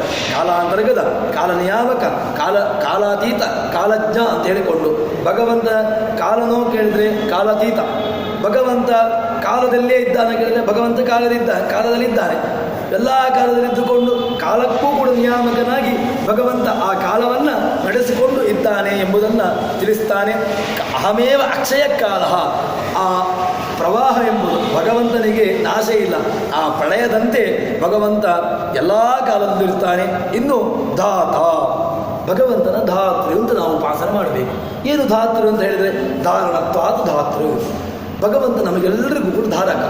ನಾವು ಯಾರನ್ನು ಆಶ್ರಯಿಸಿಕೊಂಡಿದ್ದೇವೆ, ನಾವು ಎಲ್ಲಿ ಆಶ್ರಯಿತರಾಗಿದ್ದೇವೆ, ನಮಗೆಲ್ಲರಿಗೂ ಕೂಡ ಭಗವಂತ ಆಶ್ರಯ. ಅದನ್ನು ನಾವು ತಿಳ್ಕೊಳ್ಬೇಕು. ಧಾತ ದಾತ ಅಹಂ, ಕೃಷ್ಣ ಹೇಳತಕ್ಕಂತಹ ಮಾತು. ಅಹಂ ದಾತ, ಇಡೀ ಜಗತ್ತಿಗೆ ಚೇತನ ಅಚೇತನ ಎಲ್ಲ ವಸ್ತುಗಳಿಗೂ ಕೂಡ ನಿಯಾಮಕನಾಗಿದ್ದುಕೊಂಡು ಎಲ್ಲ ವಸ್ತುಗಳನ್ನು ನಿಯಮನೆ ಮಾಡಿ ಅವೆಲ್ಲರನ್ನೂ ಕೂಡ ನನ್ನ ಹತೋಟಿಯಲ್ಲಿದ್ದುಕೊಂಡು ನಾನು ಅದನ್ನು ಚಲನೆ ಮಾಡಿಕೊಂಡಿದ್ದೇನೆ. ಆದ್ದರಿಂದ ನನಗೇನು ಹೆಸರು ಅಂತ ಕೇಳಿದರೆ ದಾತ. ಇನ್ನು ವಿಶ್ವತೋಮುಖ, ನನಗೆ ವಿಶ್ವತೋಮುಖ, ನನಗೆ ಒಂದು ಮುಖ ಉಂಟೋ ಕೇಳಿದರೆ ಒಂದು ಮುಖವೂ ಇದೆ. ಅನಂತ ಮುಖವೂ ಇದೆ. ವಿಶ್ವನಾಮಕ, ತಾನು ಇಡೀ ಜಗತ್ತಿನಲ್ಲಿ ವ್ಯಾಪಿಸಿಕೊಂಡು ಇದ್ದಾನೆ. ತನಗೆ ಒಂದು ಕಡೆಯಲ್ಲಿದ್ದಾನೋ ಕೇಳಿದರೆ ಒಂದು ಕಡೆಯಲ್ಲಿದ್ದಾನೆ. ಅದು ಪ್ರಹ್ಲಾದನ ಚರಿತ್ರೆ ನಮಗೆ ಗೊತ್ತಾಗ್ತದೆ. ಭಗವಂತ ವ್ಯಾಪಿಸಿಕೊಂಡಿದ್ದಾನ ಕೇಳಿದಾಗ ಅವನ ಪ್ರಶ್ನೆಗೆ ಹೌದು ವ್ಯಾಪಿಸಿಕೊಂಡಿದ್ದಾನೆ, ಅಲ್ಲಿದ್ದಾನೋ ಇಲ್ಲಿದ್ದಾನೋ ಅಂತ ಹೇಳಿದಾಗ ಎಲ್ಲ ಕಡೆಗಳಿದೆ.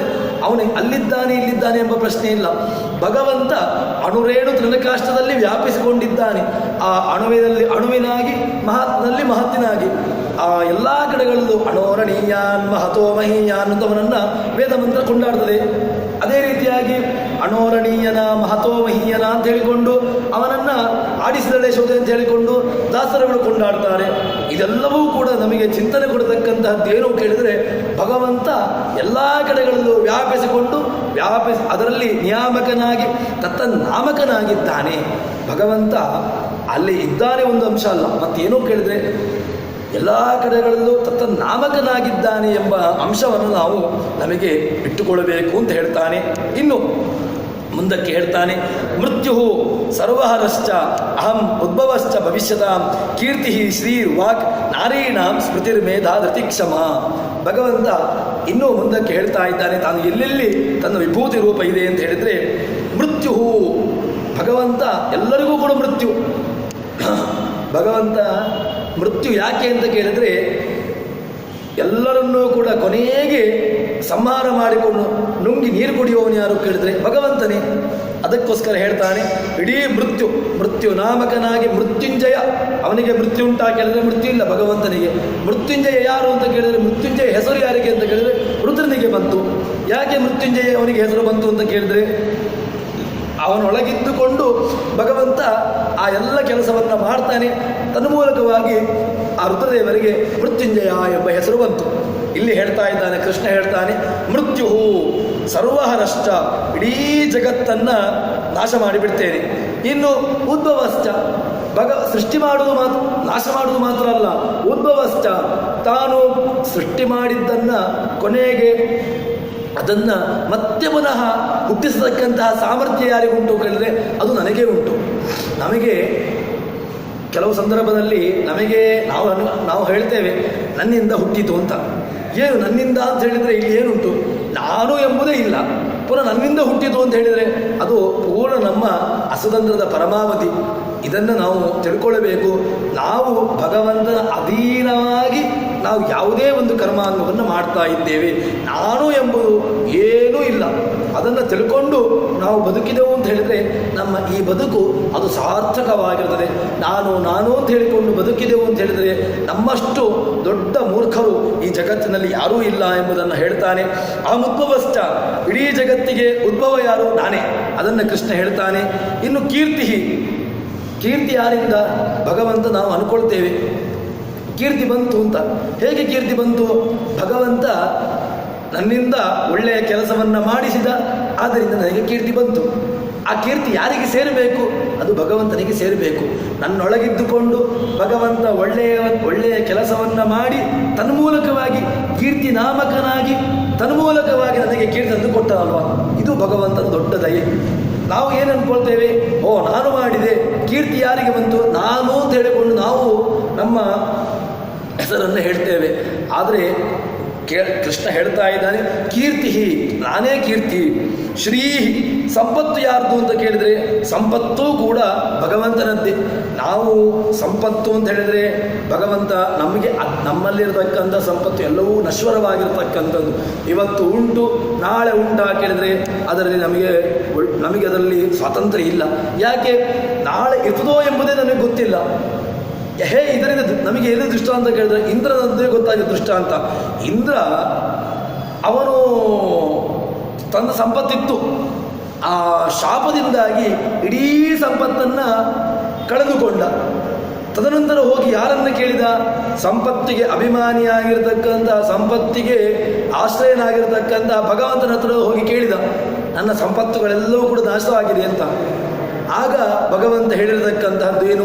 ಆ ಕ್ಷೀರ ಸಮುದ್ರ ಮಥನ ತನ್ಮೂಲಕವಾಗಿ ಮತ್ತೆ ಪುನಃ ಅವನಿಗೆ ಆ ಸಂಪತ್ತನ್ನು ಗಳಿಸಿಕೊಂಡ. ಇದರಿಂದ ಏನು ಗೊತ್ತಾಗ್ತದೆ? ಇಂದ್ರನಲ್ಲಿರ್ತಕ್ಕಂತಹ ಸಂಪತ್ತೇ ಅದು ನಶ್ವರವಾಗಿರ್ತಕ್ಕಂಥದ್ದು. ಇನ್ನು ನಮ್ಮನಿಬ್ಬ ಸಂಪತ್ತಿನ ಗತಿ ಏನು? ಅದು ಯಾವತ್ತೂ ಕೂಡ ಅದು ಸ್ಥಿರವಾಗಿರ್ತಕ್ಕಂತಹದ್ದಲ್ಲ. ಅದನ್ನು ಕೃಷ್ಣ ಹೇಳ್ತಾನೆ. ಶ್ರೀಹಿ, ಸಂಪತ್ತೂ ಕೂಡ ಯಾವುದೇ ಸಂಪತ್ತನ್ನು ಇಟ್ಟುಕೊಳ್ಳಿ, ನಮಗೆ ಮಾತಿನ ಸಂಪತ್ತುಂಟು, ಅದು ಕೂಡ ಭಗವಂತನದ್ದೇ. ನಾವು ಒಂದಷ್ಟು ಮಾತುಗಳನ್ನು ಹೇಳ್ತೇವೆ ಅಂತ ಹೇಳಿದರೆ ಅದು ನಮ್ಮಿಂದ ಅಲ್ಲ. ನಾವು ಏನಾದರೂ ಕೂಡ ನಮ್ಮ ಮಾತನ್ನು ಒಂದು 4 ಜನರು ಕೇಳ್ತಾರೆ ಅಂತ ಹೇಳಿದರೆ ಅದು ಭಗವಂತನ ಅಧೀನವಾಗಿ ಭಗವಂತ ನಮ್ಮೊಳಗಿದ್ದುಕೊಂಡು ಒಂದು ಸ್ವಲ್ಪ ಒಳ್ಳೆಯ ಮಾತುಗಳನ್ನು ಹೇಳಿದಾಗ ಆ ಮಾತುಗಳನ್ನು ಕೇಳ್ತಾರೆ ಅಂತ ಹೇಳಿದರೆ ಅದೆಲ್ಲವೂ ಕೂಡ ಭಗವಂತನದ್ದೇ ಅಂತ ಎಂಬಂತಹ ಪ್ರಜ್ಞೆಯನ್ನು ಇಟ್ಟುಕೊಳ್ಳಬೇಕು. ಯಾವ ಸಂಪತ್ತಾದರೂ ಕೂಡ ಲೌಕಿಕವಾಗಿರತಕ್ಕಂಥ ಧನ ಅಥವಾ ಇನ್ನಿತರ ಸುವರ್ಣ ಯಾವ ಸಂಪತ್ತುಗಳು ಕೂಡ ಅದೆಲ್ಲವೂ ಕೂಡ ಭಗವಂತನದ್ದು. ಭಗವಂತ ನಮಗೆ ಇಟ್ಟುಕೊಳ್ಳಿಕ್ಕೆ ಕೊಟ್ಟಿದ್ದಾನೆ. ಒಂದು ರೀತಿಯಾಗಿ ಬಾಡಿಗೆ ಮನೆ, ಈ ಶರೀರ ನಮಗೆ ಕೊಟ್ಟಿದ್ದಾನೆ. ಇದು ದೊಡ್ಡ ಸಂಪತ್ತು.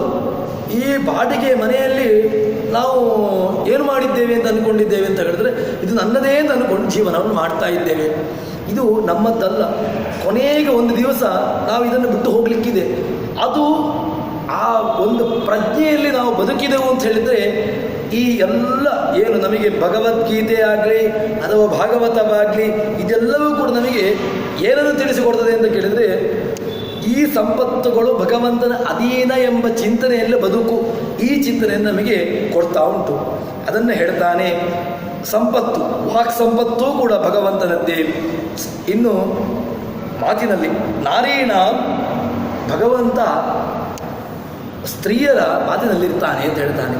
ಯಾಕೆ ಸ್ತ್ರೀಯರಲ್ಲಿ ಮಾತಾಡಿರ್ತಾನೆ ಅಂತ ಕೇಳಿದರೆ ಆ ಮಾತು ಅದು ಎಲ್ಲವನ್ನೂ ಕೂಡ ತನ್ನ ನಿಯಮದಲ್ಲಿ ಇಟ್ಟುಕೊಂಡು ತನ್ನ ಹತೋಟಿಯಲ್ಲಿಟ್ಟುಕೊಂಡು ಪೂರ್ಣವಾಗಿ ಒಂದು ಸಂಸಾರವನ್ನು ನಡೆಸಿಕೊಂಡು ಹೋಗತಕ್ಕಂತಹ ಸಾಮರ್ಥ್ಯ ಭಗವಂತ ಸ್ತ್ರೀಗೆ ಕೊಟ್ಟಿದ್ದಾನೆ. ಆದ್ದರಿಂದ ಕೃಷ್ಣ ಹೇಳ್ತಾನೆ, ನಾರೀಣಾಂಚ ಶ್ರೀಹಿ, ಆ ವಾಕ್ ಸಂಪತ್ತು ಕೂಡ ಸ್ತ್ರೀಯರ ಮಾತಿನಲ್ಲಿ ತಾನಿರ್ತೇನೆ ಅಂತ ಹೇಳ್ತಾನೆ. ಇನ್ನು ಸ್ಮೃತಿ, ನಮಗೆ ಏನಾದರೂ ಕೂಡ ನಾವು ಅಧ್ಯಯನ ಮಾಡಿ ಅದು ನಮ್ಮ ಸ್ಮರಣೆಯಲ್ಲಿ ಇರಬೇಕು ಅಂತ ಕೇಳಿದರೆ ಅದಕ್ಕೆ ಮುಖ್ಯವಾಗಿ ಭಗವಂತನ ಅನುಗ್ರಹ ಬೇಕು. ಯಾಕೆ ಅಂತ ಕೇಳಿದರೆ ನಾವು ಏನೇನೋ ಅಧ್ಯಯನ ಮಾಡಿರ್ತೇವೆ, ಅದೆಲ್ಲವೂ ಕೂಡ ನಮ್ಮ ಸ್ಮರಣೆಯಲ್ಲಿ ಇರುವುದೇ ಇಲ್ಲ. ಯಾಕೆ? ಅದು ಓದಿರತಕ್ಕಂಥದ್ದೆಲ್ಲವೂ ಕೂಡ ಆ ಮನಸ್ಸಿನಲ್ಲಿ ನಮಗೆ ಧಾರಣೆ ಆಗೋದಿಲ್ಲ. ಅದು ಒಂದು ಕಾಲದಲ್ಲಿರ್ತದೆ, ಒಂದು ಕಾಲದಲ್ಲಿ ನಮ್ಮಿಂದ ಅದು ಹೊರಟು ಹೋಗ್ತದೆ. ಅದು ಅದರ ಇರುವಿಕೆಗೆ ಭಗವಂತನ ಅನುಗ್ರಹ ಮುಖ್ಯವಾಗಿ ಬೇಕು. ನಮ್ಮ ಸ್ಮರಣ ಶಕ್ತಿ, ಧಾರಣಾ ಶಕ್ತಿ ಅದು ಚೆನ್ನಾಗಿರಬೇಕು ಅಂತ ಹೇಳಿದರೆ ನಾವು ದೇವರನ್ನು ಸ್ಮೃತಿ, ಅದನ್ನು ಈ ರೀತಿಯಾಗಿ ನಾವು ದೇವರನ್ನು ಉಪಾಸನೆ ಮಾಡಬೇಕು. ಆ ಉಪಾಸನೆಯಿಂದಾಗಿ ನಮಗೆ ಬುದ್ಧಿಶಕ್ತಿ ಚೆನ್ನಾಗಿರ್ತದೆ. ಧೃತಿ, ತಾಳ್ಮೆ, ನಮಗೆ ತಾಳ್ಮೆಯನ್ನು ನಾವು ಕಲಿತುಕೊಳ್ಬೇಕು. ಯಾಕೆ ಅಂತ ಕೇಳಿದರೆ ಭಗವಂತನನ್ನು ಆ ರೀತಿಯಾಗಿ ನಾವು ಉಪಾಸನೆ ಮಾಡಬೇಕು. ನಮಗೆ ಈ ಎಲ್ಲ ಹೇಳ್ತಾನೆ ಯಾಕೆ ಅಂತ ಕೇಳಿದರೆ ನಾವು ದೇವರನ್ನು ಆ ರೀತಿಯಾಗಿ ಉಪಾಸನೆ ಮಾಡಬೇಕು. ನಾವು ದೇವರನ್ನು ಯಾವ ರೀತಿಯಾಗಿ ಉಪಾಸನೆ ಮಾಡ್ತೇವೆಯೋ ತನ್ಮೂಲಕವೇ ನಮಗೆ ಬರುವಂತಹದ್ದು. ನಾವು ದೇವರನ್ನು ತುಂಬ ಕೋಪಿಷ್ಟ ಅಥವಾ ತುಂಬ ಅವನನ್ನು ಉಪಾಸನೆ ಮಾಡಿದೆವು, ತುಂಬ ಕೆಳಗಿನ ಮಟ್ಟದಲ್ಲಿ ನಾವು ಉಪಾಸನೆ ಮಾಡಿದೆವು ಅಂತ ಹೇಳಿದರೆ ಯದ್ಭಾವಂತದ್ಭವತಿ, ನಾವು ದೇವರನ್ನು ಯಾವ ರೀತಿಯಾಗಿ ನೋಡ್ತೇವೆಯೋ ಅದೇ ನಮಗೆ ರಿಫ್ಲೆಕ್ಷನ್. ನಾವು ದೇವರನ್ನು ಸಚ್ಚಿಂತನೆಯನ್ನು ನೋಡಿದೆವು ಅಂತ ಹೇಳಿದರೆ ಸದ್ಭಾವನೆಗಳು ನಮ್ಮಲ್ಲಿ ಬರ್ತವೆ. ನಾವು ದೇವರನ್ನು ದುಷ್ಟಭಾವನೆಯನ್ನು ನೋಡಿದೆವು ಅಂತ ಹೇಳಿದರೆ ಅದೇ ರೀತಿಯಾಗಿ ನಮಗೆ ಪ್ರತಿಫಲಿಸ್ತದೆ. ಆ ದುರ್ಯೋಧನಾದಿಗಳು, ಕಂಸಾದಿಗಳು ಹೇಗೆ ನೋಡಿದರು ದೇವರನ್ನು? ಅವರು ಕೂಡ ದೇವರನ್ನು ನೋಡಿದ್ದಾರೆ, ಆದರೆ ಅವರ ಚಿಂತನೆ ಹೇಗಿತ್ತು? ಭಗವಂತನಲ್ಲಿ ಕೇವಲ ದುಷ್ಟಭಾವನೆಯಿಂದಲೇ ದೇವರನ್ನು ಉಪಾಸನೆ ಮಾಡಿಕೊಂಡು ತಮ್ಮ ಜೀವನವನ್ನು ಪೂರ್ತಿ ಉಪಾಸನೆ ಮಾಡಿಕೊಂಡು ಬಂದವರು. ಆದ್ದರಿಂದ ಏನಾಯಿತು ಅವರಿಗೆ? ರಾವಣ, ಕುಂಭಕರ್ಣ ಎಲ್ಲರೂ ಕೂಡ ರಾಮದೇವರನ್ನು, ಕೃಷ್ಣದೇವರನ್ನು ಎಲ್ಲರನ್ನೂ ಕೂಡ ಆ ರೀತಿಯಾಗಿ ಚಿಂತನೆ ಮಾಡಿಕೊಂಡು ಬದುಕಿದವರು. ಆದ್ದರಿಂದ ಅವರಿಗೇನಾಯಿತು? ಆ ರೀತಿಯಾಗಿರ್ತಕ್ಕಂತಹ ಚಿಂತನೆಯನ್ನು ಬದುಕಿದ್ರಿಂದಾಗಿ ಅವರಿಗೆ ಯೋಗ್ಯವಾಗಿರ್ತಕ್ಕಂತಹ ಗತಿಯೇ ಆಯಿತು. ನಾವು ದೇವರನ್ನು ಹೇಗೆ ಉಪಾಸನೆ ಮಾಡಬೇಕು? ನಾವು ದೇವರನ್ನು ಈ ರೀತಿಯಾಗಿ ಉಪಾಸನೆ ಮಾಡಬೇಕು. ಭಗವಂತನನ್ನು ಸ್ಮೃತಿ, ನಮಗೆ ಆವಾಗ ಸ್ಮರಣ ಶಕ್ತಿ ಚೆನ್ನಾಗಿ ಬರ್ತದೆ. ನಾವು ದೇವರನ್ನು ಧಾರಣಾ ಶಕ್ತಿ ಉಳ್ಳವ ಅಂತ ಉಪಾಸನೆ ಮಾಡಬೇಕು. ಆ ರೀತಿಯಾಗಿ ನಮ್ಮ ಉಪಾಸನೆ ಇತ್ತು ಅಂತ ಹೇಳಿದರೆ ಭಗವಂತ ನಮಗೆ ಒಳ್ಳೆಯ ಧಾರಣ ಶಕ್ತಿಯನ್ನು ಕೊಡ್ತಾನೆ. ನಾವು ದೇವರನ್ನು ಶ್ರೀ ಸಂಪತ್ತಿಗೆ ಅಭಿಮಾನಿ ಅಂತ ಉಪಾಸನೆ ಮಾಡಬೇಕು. ಆವಾಗ ಕೂಡ ನಮ್ಮ ಯೋಗ್ಯತಾನುಸಾರವಾಗಿ ನಾವು ಯೋಗ್ಯತೆಯನ್ನು ಮೀರಿ ನಾವು ದೇವರನ್ನು ಸಂಪತ್ತನ್ನು ಕೇಳಬಾರದು.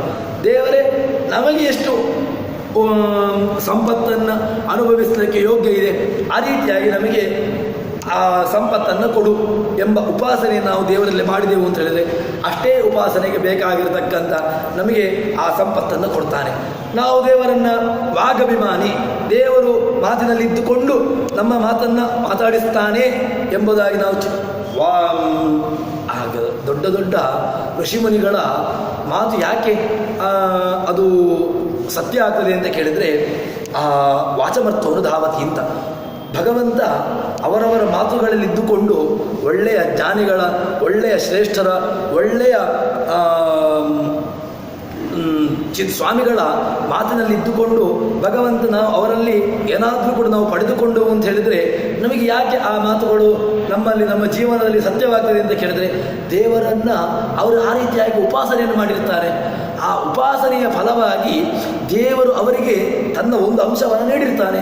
ಆದ್ದರಿಂದಾಗಿ ನಾವು ಅವರಲ್ಲಿ ಏನಾದರೂ ಕೂಡ ಕೇಳಿದಾಗ ನಮ್ಮ ಸಂಕಷ್ಟವನ್ನು ನಾವು ದೇವರಲ್ಲಿ ನಮಗಿಂತ ಉತ್ತಮರಾಗಿರತಕ್ಕಂತಹ ಋಷಿಗಳಲ್ಲಿ, ಸ್ವಾಮಿಗಳಲ್ಲಿ ನಾವು ಹೋಗಿಕೊಂಡು ಕೇಳಿದಾಗ ಅವರು ನೀಡಿರತಕ್ಕಂತಹ ಮಂತ್ರಾಕ್ಷತೆ ಯಾಕೆ ನಮಗೆ ಪ್ರತಿಫಲಿಸ್ತದೆ ಅಂತ ಕೇಳಿದರೆ ಅವರಿಂದ ಭಗವಂತ ಆ ರೀತಿಯಾಗಿ ಮಾಡ್ತಾನೆ. ಉದಾಹರಣೆಗೆ ನಾವು ರಾಯರನ್ನೇ ನೋಡುವ, ರಾಯರ ಮಂತ್ರಾಕ್ಷತೆಗೆ ಯಾಕೆ ಫಲ ಅಂತ ಕೇಳಿದರೆ ರಾಯರು ರಾಮದೇವರನ್ನು ಉಪಾಸನೆ ಮಾಡ್ತಾರೆ. ಆ ರಾಯರು ರಾಮದೇವರ ಉಪಾಸನೆಗೆ ಮಾಡಿದ್ರಿಂದಾಗಿ ನಮಗೆ ರಾಯರು ನಮ್ಮ ಚಿಂತನೆ, ನಮಗೆ ಯಾವುದು ಬೇಕು ವಾಕ್ಪಾಠ ಮುಖಾಂಕಿತ ಅಂತ ಹೇಳಿಕೊಂಡು ನಮಗೆ ರಾಯರು ಎಲ್ಲ ನಮ್ಮ ಚಿಂತನೆಗಳನ್ನು ಕೊಡ್ತಾರೆ. ನಮಗೆ ಶಾಪಾನುಗ್ರಹ ಸತ್ವನ್ಯೋ ರಾಘವೇಂದ್ರ ಅನ್ನವಿದ್ದಿದೆ. ಶಾಪ ಕೊಡ್ಲಿಕ್ಕೂ ರಾಯರು ಸಮರ್ಥರು, ಅನುಗ್ರಹ ಮಾಡಲಿಕ್ಕೂ ನಿಂತರು ಅಂತ ಹೇಳಿದ್ರೆ ರಾಯರನ್ನು ನಿಂತುಕೊಂಡ್ರು ಅಂತ ಹೇಳಿದ್ರೆ ಯಾರೂ ಕೂಡ ಅವರನ್ನ ಮೀರಿ ಕೊಡುವವರು ಯಾರೂ ಇಲ್ಲ. ನಾವು ವಾದಿರಾಜರನ್ನು ನಾವು ಉಪಾಸನೆ ಮಾಡಿದೆವು ಅಂತ ಹೇಳಿದ್ರೆ ರಾಜರು ಕೂಡ ನಮಗೆ ಕೊಡ್ತಾರೆ. ಯಾಕೆ ರಾಜರು ಕೊಡ್ತಾರೆ ಅಂತ ಹೇಳಿದ್ರೆ ರಾಜರು ರಾಜರು ಹಯಗ್ರೀವ ದೇವರ ಉಪಾಸನೆಯನ್ನು ಮಾಡ್ತಾರೆ. ತನ್ಮೂಲಕವಾಗಿ ನಮಗೆ ರಾಜರು ಕೊಡ್ತಾರೆ. ಈ ಉಪಾಸನೆಯನ್ನು ನಾವು ಮಾಡಬೇಕು. ಇದನ್ನ ಹೇಳ್ತಾನೆ. ಅಹಮೇವ ಅಕ್ಷಯ ಕಾಲ ದಾತಾಂ ವಿಶ್ವಮುಖ ಎಲ್ಲ ಮಾತುಗಳಲ್ಲಿದ್ದುಕೊಂಡು ತಾನು ಇದ್ದೇನೆ ಅಂತ ಹೇಳ್ತಾನೆ. ಸ್ಮೃತಿ ಮೇಧ ಧೃತಿ ಧಾರಣಾ ಶಕ್ತಿಯು ಕೂಡ ಅವನೇ ಆಗಿದ್ದಾನೆ. ಕ್ಷಮ ನಮಗೆ ಇಂದ್ರಿಯ ನಿಗ್ರಹ. ಆ ನಾವು ಕ್ಷಮಾಗುಣ, ಅದು ಭೂಮಿಗೆ ಕ್ಷಮ ಅಂತ ಹೇಳ್ತೇವೆ. ಏನು ಕ್ಷಮ? ಆ ಭೂಮಿಗೆ ಕ್ಷಮಾಗುಣ, ಅವಳು ಕ್ಷಮೆಯ ಧರಿತ್ರಿ. ಆ ಭೂಮಿಗೆ ಸರಿಯಾಗಿರತಕ್ಕಂತಹ ಒಂದು ಆ ಕ್ಷಮಾಗುಣ ಉಳ್ಳವಳು ಬೇರೆ ಯಾರೂ ಇಲ್ಲ. ಯಾಕೆ ಅಂತ ಕೇಳಿದರೆ ನಾವು ಮಾಡತಕ್ಕಂತಹ ಎಷ್ಟೋ ಅನರ್ಥಗಳನ್ನು ಆ ಭೂಮಿದೇವಿ ಅವಳು ಸಹಿಸಿಕೊಂಡಿದ್ದಾಳೆ. ಅದರಿಂದಾಗಿ ಅವಳನ್ನು ತಾಯಿ ಅಂತ ಹೇಳ್ತೇವೆ. ತಾಯಿಯೂ ಕೂಡ ನಮ್ಮನ್ನು ಒಳ್ಳೆಯ ನಾವು ಮಾಡಿರ್ತಕ್ಕಂತಹ ಅನೇಕ ತಪ್ಪುಗಳನ್ನು ಅವಳು ಕ್ಷಮಿಸ್ತಾಳೆ. ಅದಕ್ಕೋಸ್ಕರ ಭೂಮಿದೇವಿಯನ್ನು ನಾವು ತಾಯಿಗೆ ಹೋಲಿಸ್ತೇವೆ. ಆ ಕ್ಷಮ ಎಂಬ ಗುಣ ಅಷ್ಟು ದೊಡ್ಡದು. ಯಾಕೆ ಅಂತ ಕೇಳಿದ್ರೆ ಅದರಲ್ಲಿ ಭಗವಂತ ಕ್ಷಮಾನಾಮಕನಾಗಿ ಆ ಕ್ಷಮ ರೂಪಕನಾಗಿ ಅಲ್ಲಿದ್ದಾನೆ. ಅದರಿಂದಾಗಿ ಅದನ್ನು ಹೇಳ್ತಾನೆ. ಭಗವಂತ ಕ್ಷಮಾನಾಮಕನಾಗಿದ್ದೇನೆ ಅಂತ ಹೇಳ್ತಾನೆ. ಇನ್ನು ಬೃಹತ್ ಸಾಮ ತಥಾ ಸಾಮ್ನಾಂ ಗಾಯತ್ರಿ ಛಂದಸಾಮಹಂ ಮಾಸಾನಾಂ ಮಾರ್ಗಶೀರ್ಷೋಹಂ ಋತೂನಾಂ ಕುಸುಮಾಕರಃ. ಭಗವಂತ ಇಲ್ಲಿ ಒಂದು ನಾವು ಅಂಶವನ್ನು ಇಟ್ಟುಕೊಳ್ಬೇಕು. ಭಗವಂತ ಇಲ್ಲಿ ಹೇಳಿರತಕ್ಕಂತಹದ್ದು ಮಾತ್ರನಾ ಅಂತ ಕೇಳಿದರೆ ಇಲ್ಲಿ ಹೇಳಿರತಕ್ಕಂತಹದ್ದು ಇದರಲ್ಲಿ ಮಾತ್ರ ಇದ್ದಾನೆ, ಉಳಿದದರಲ್ಲಿ ಇಲ್ಲ. ಆ ರೀತಿಯಾಗಿ ಯಾವ ಕಾಲಕ್ಕೂ ಕೂಡ ಚಿಂತನೆ ಮಾಡಬೇಡಿ. ಭಗವಂತ ಮುಖ್ಯವಾಗಿ ಹೇಳಿದ್ದಾನೆ. ಯಾಕೆ ಮುಖ್ಯವಾಗಿ ಹೇಳಿದ್ದಾನೆ ಅಂತ ಕೇಳಿದರೆ ಆ ಒಂದನ್ನು ಇಟ್ಟುಕೊಂಡು ಉಳಿದದ್ದೆಲ್ಲವೂ ಕೂಡ ನನ್ನ ಅಧೀನದಲ್ಲಿ ಉಂಟು ಎಂಬಂತಹ ಚಿಂತನೆಯನ್ನು ನಾವು ಇಟ್ಟುಕೊಳ್ಳಬೇಕು. ಅದಕ್ಕೋಸ್ಕರ ಈಗ ಇಲ್ಲಿ ಸಾಮ ಅಂತ ಹೇಳಿಕೊಂಡು ಸಾಮದಲ್ಲಿದ್ದಾನೆ, ಹಾಗಾಗಿ ಋಕ್ಯಜು ಅಥರ್ವಗಳಿಲ್ವಾ ಅಂತ ಕೇಳಿದರೆ ಎಲ್ಲ ವೇದಗಳು ಕೂಡ ಅನಂತ ವೈವೇದ, ಎಲ್ಲ ವೇದಗಳು ಕೂಡ ಅನಂತವಾಗಿದೆ. ಆ ವೇದಗಳು ಯಾರನ್ನ ಪ್ರತಿಪಾದನೆ ಮಾಡ್ತದೆ? ಎಲ್ಲ ವೇದಗಳು ಕೂಡ ಭಗವಂತನನ್ನೇ ಮುಖ್ಯವಾಗಿ ಪ್ರತಿಪಾದನೆ ಮಾಡ್ತದೆ. ಅಮುಖ್ಯವಾಗಿ ಬೇರೆ ಯಾರನ್ನೂ ಕೂಡ ಇಟ್ಟುಕೊಳ್ಳಿ ನೀವು. ವಾಯುದೇವರನ್ನು ಹೇಳಲಿಕ್ಕೆ ವಾಯುದೇವರ ಮಂತ್ರ, ಅಥವಾ ಅಗ್ನಿಯನ್ನು ಹೇಳಲಿಕ್ಕೆ ಅಗ್ನಿದೇವರ ಮಂತ್ರ, ಇನ್ನು ಉಳಿದಂತಹ ದೇವತೆಗಳನ್ನು ಹೇಳಲಿಕ್ಕೆ ಉಳಿದ ದೇವತಾ ಮಂತ್ರಗಳನ್ನು ಇಟ್ಟುಕೊಳ್ಳಿ. ಆದರೆ ಮುಖ್ಯವಾಗಿ ಯಾರನ್ನು ಪ್ರತಿಪಾದನೆ ಮಾಡದೆ ಮುಖ್ಯ ಪ್ರತಿಪಾದ್ಯ ಭಗವಂತನೇ. ಅಮುಖ್ಯವಾಗಿ ಉಳಿದ ದೇವತೆಗಳನ್ನು ಇಟ್ಟುಕೊಳ್ಳಿ, ಮುಖ್ಯ ಪ್ರತಿಪಾದ್ಯ ಭಗವಂತ ಮಾತ್ರ. ಯಾಕೆ ನಾವು ಮುಖ್ಯ ಪ್ರತಿಪಾದ್ಯ ಭಗವಂತ ಅಂತ ಹೇಳಬೇಕು ಅಂತ ಕೇಳಿದರೆ ವೇದಕ್ಕೆ ನಾಶ ಇಲ್ಲ. ಭಗವಂತ ಮುಂದೆ ಹೇಳ್ತಾನೆ, ವೇದಗಳಲ್ಲಿ ವೇದಾಂತ ಕೃತ್ ವೇದ ವಿದೇವಚಾಹಂ ಅಂತ ಕೃಷ್ಣ ಹೇಳ್ತಾನೆ. ವೇದಾಂತ ಕೃತ್, ವೇದಾಂತಗಳನ್ನು ಮಾಡಿದವನು ನಾನು. ಏನು ವೇದಾಂತಗಳನ್ನು ಮಾಡಿದವನು? ವೇದಗಳಿಗೆ ಯಾವ ರೀತಿಯಾಗಿ ಅರ್ಥವನ್ನು ಮಾಡಬೇಕು, ವೇದಗಳಿಗೆ ಅರ್ಥವನ್ನು ಮಾಡತಕ್ಕಂತಹದ್ದು ಯಾವುದು ಅಂತ ಕೇಳಿದರೆ ವ್ಯಾಸರ ಬ್ರಹ್ಮಸೂತ್ರಗಳು, ಬ್ರಹ್ಮಮೀಮಾಂಸಾ ಶಾಸ್ತ್ರ. ಆ ವೇದಗಳಿಗೆ ಅರ್ಥವನ್ನು ಮಾಡಬೇಕು ಅಂತ ಹೇಳಿದರೆ ವ್ಯಾಸರ ಸೂತ್ರ ಬೇಕೇ ಬೇಕು.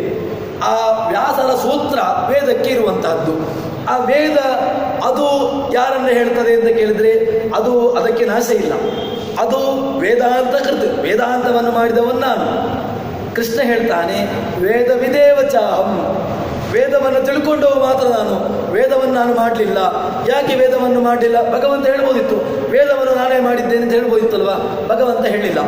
ವೇದಗಳು ಅಪೌರುಷೇಯ, ಯಾವುದೇ ಒಂದು ಪುರುಷರಿಂದ ನಿರ್ಮಿತವಾಗಿರತಕ್ಕಂಥದ್ದಲ್ಲ. ಯಾಕೆ ಅಲ್ಲ ಅಂತ ಕೇಳಿದರೆ, ಒಂದು ವೇಳೆ ನೀವು ಪುರುಷ ನಿರ್ಮಿತವಾಗಿರತಕ್ಕಂತಹದ್ದು ವೇದ ಅಂತ ಒಪ್ಪಿಕೊಂಡ್ರೆ ಪುರುಷನಲ್ಲಿ ದೋಷಗಳಿದೆ. ಏನು ಪುರುಷನಲ್ಲಿ ದೋಷ ಇದೆ? ಅಲ್ಪಜ್ಞತ್ವ ಇದೆ, ಅಜ್ಞಾನ ಇದೆ, ಇದೆಲ್ಲವೂ ಕೂಡ ಇದೆ.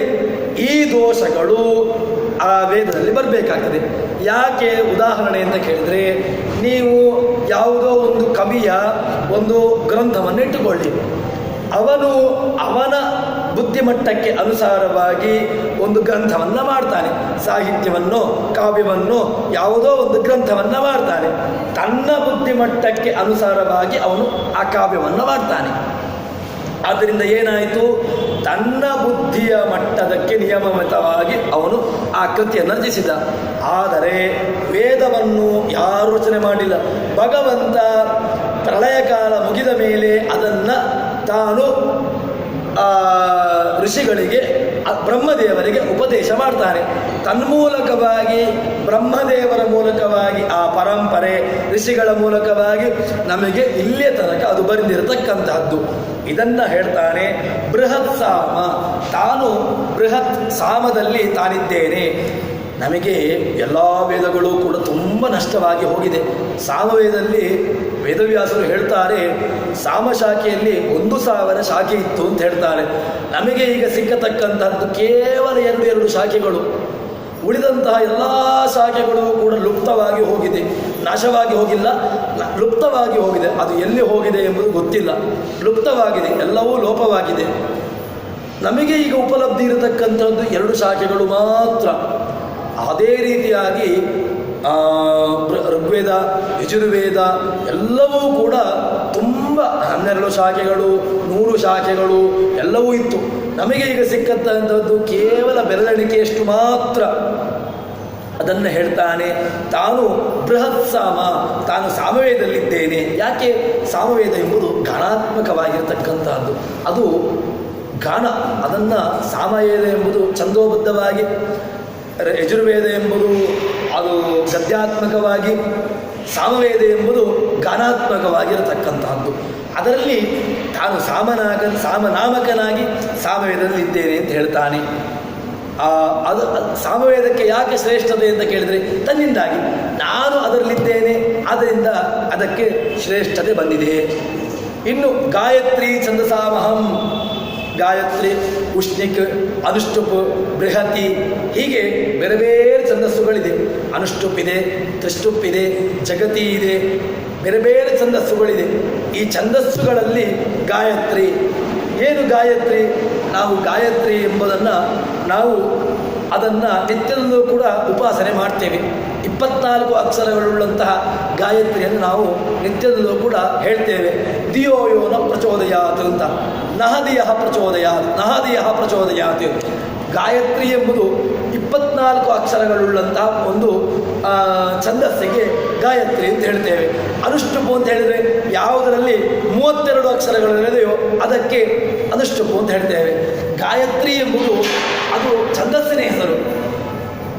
ಈಗ ನಾವು ಉಪಾಸನೆ ಮಾಡತಕ್ಕಂತಹ ಗಾಯತ್ರಿಗೆ ಯಾಕೆ ಗಾಯತ್ರಿ ಅಂತ ಹೇಳಿದರೆ, ಅದಕ್ಕೆ 24 ಅಕ್ಷರಗಳಿದೆ, ಆದ್ದರಿಂದ ಅದನ್ನು ಗಾಯತ್ರಿ ಅಂತ ಹೇಳ್ತೇವೆ. ಇನ್ನೊಂದು ಗಾಯತ್ರಿ ಅಂತ ಹೇಳಿದರೆ, ಏನು ಗಾಯತ್ರಿ? ಗಾಯಂತಂ ತ್ರಾಯತೆ ಅತಃ ಗಾಯತ್ರಿ. ಯಾರು ನನ್ನನ್ನು ಗಾನ ಮಾಡ್ತಾರೋ, ಗಾನ ಮಾಡುವುದು ಅಂತ ಹೇಳಿದರೆ ಗಾನ ಅಂತ ಹೇಳಿದರೆ ಪದ್ಯ ಹೇಳಬೇಕು ಅಂತಲ್ಲ. ಯಾರು ನನ್ನನ್ನು ಉಪಾಸನೆ ಮಾಡ್ತಾರೋ, ಯಾರು ನನ್ನನ್ನು ಸದಾ ಕಾಲದಲ್ಲೂ ಕೂಡ ಸ್ಮರಣೆ ಮಾಡ್ತಾರೋ ಅವರೆಲ್ಲರನ್ನೂ ಕೂಡ ತ್ರಾಯತೆ, ಅವರನ್ನು ನಾನು ಅವರನ್ನು ಪಾಲಿಸ್ತೇನೆ, ಅವರನ್ನು ರಕ್ಷಣೆ ಮಾಡ್ತೇನೆ. ಅವರೆಲ್ಲರಲ್ಲೂ ಕೂಡ ಅದಕ್ಕೋಸ್ಕರ ತಾನು ಗಾಯತ್ರಿ. ಹೀಗೆ ಎಲ್ಲವನ್ನೂ ಕೂಡ ನಾವು ಅರ್ಥೈಸಲಿಕ್ಕೆ ಬರ್ತದೆ. ಇಲ್ಲಿ ಹೇಳ್ತಾನೆ ಗಾಯತ್ರಿ ಛಂದಸಾಮಹಂ. ಛಂದಸ್ಸುಗಳಲ್ಲಿ ಗಾಯತ್ರಿ ಒಂದನ್ನು ಹೇಳಿದ್ರಿಂದಾಗಿ ಅನುಷ್ಟುಪು, ತ್ರಿಷ್ಟುಪು, ಜಗತಿ, ನಿಷದ್ ಗಾಯತ್ರಿ ಯಾವುದನ್ನು ಬೇಕಾದ್ರೆ ಇಟ್ಟುಕೊಳ್ಳಿ, ಎಲ್ಲವೂ ಕೂಡ ನಾನೇ ಆಗಿದ್ದೇನೆ. ಅದೆಲ್ಲವೂ ಕೂಡ ನನ್ನ ಅಧೀನದಲ್ಲಿ ಉಂಟು, ನಾನೇ ಅದರಲ್ಲಿ ಇರತಕ್ಕಂತಹದ್ದು ಅಂತ ಹೇಳ್ತಾನೆ. ಮಾಸಾನ ಮಾರ್ಗಶೀರ್ಷೋಹಂ. ಮಾರ್ಗಶೀರ್ಷ ಮಾಸಕ್ಕೆ, ಮಾರ್ಗಶೀರ್ಷ ಮಾಸದಲ್ಲಿ ಭಗವಂತ ಉಪದೇಶವನ್ನು ಮಾಡಿರತಕ್ಕಂತಹದ್ದು. ಇಲ್ಲಿ ಹೇಳ್ತಾನೆ ಮಾರ್ಗಶೀರ್ಷ ಮಾಸ ನಾನಾಗಿದ್ದೇನೆ.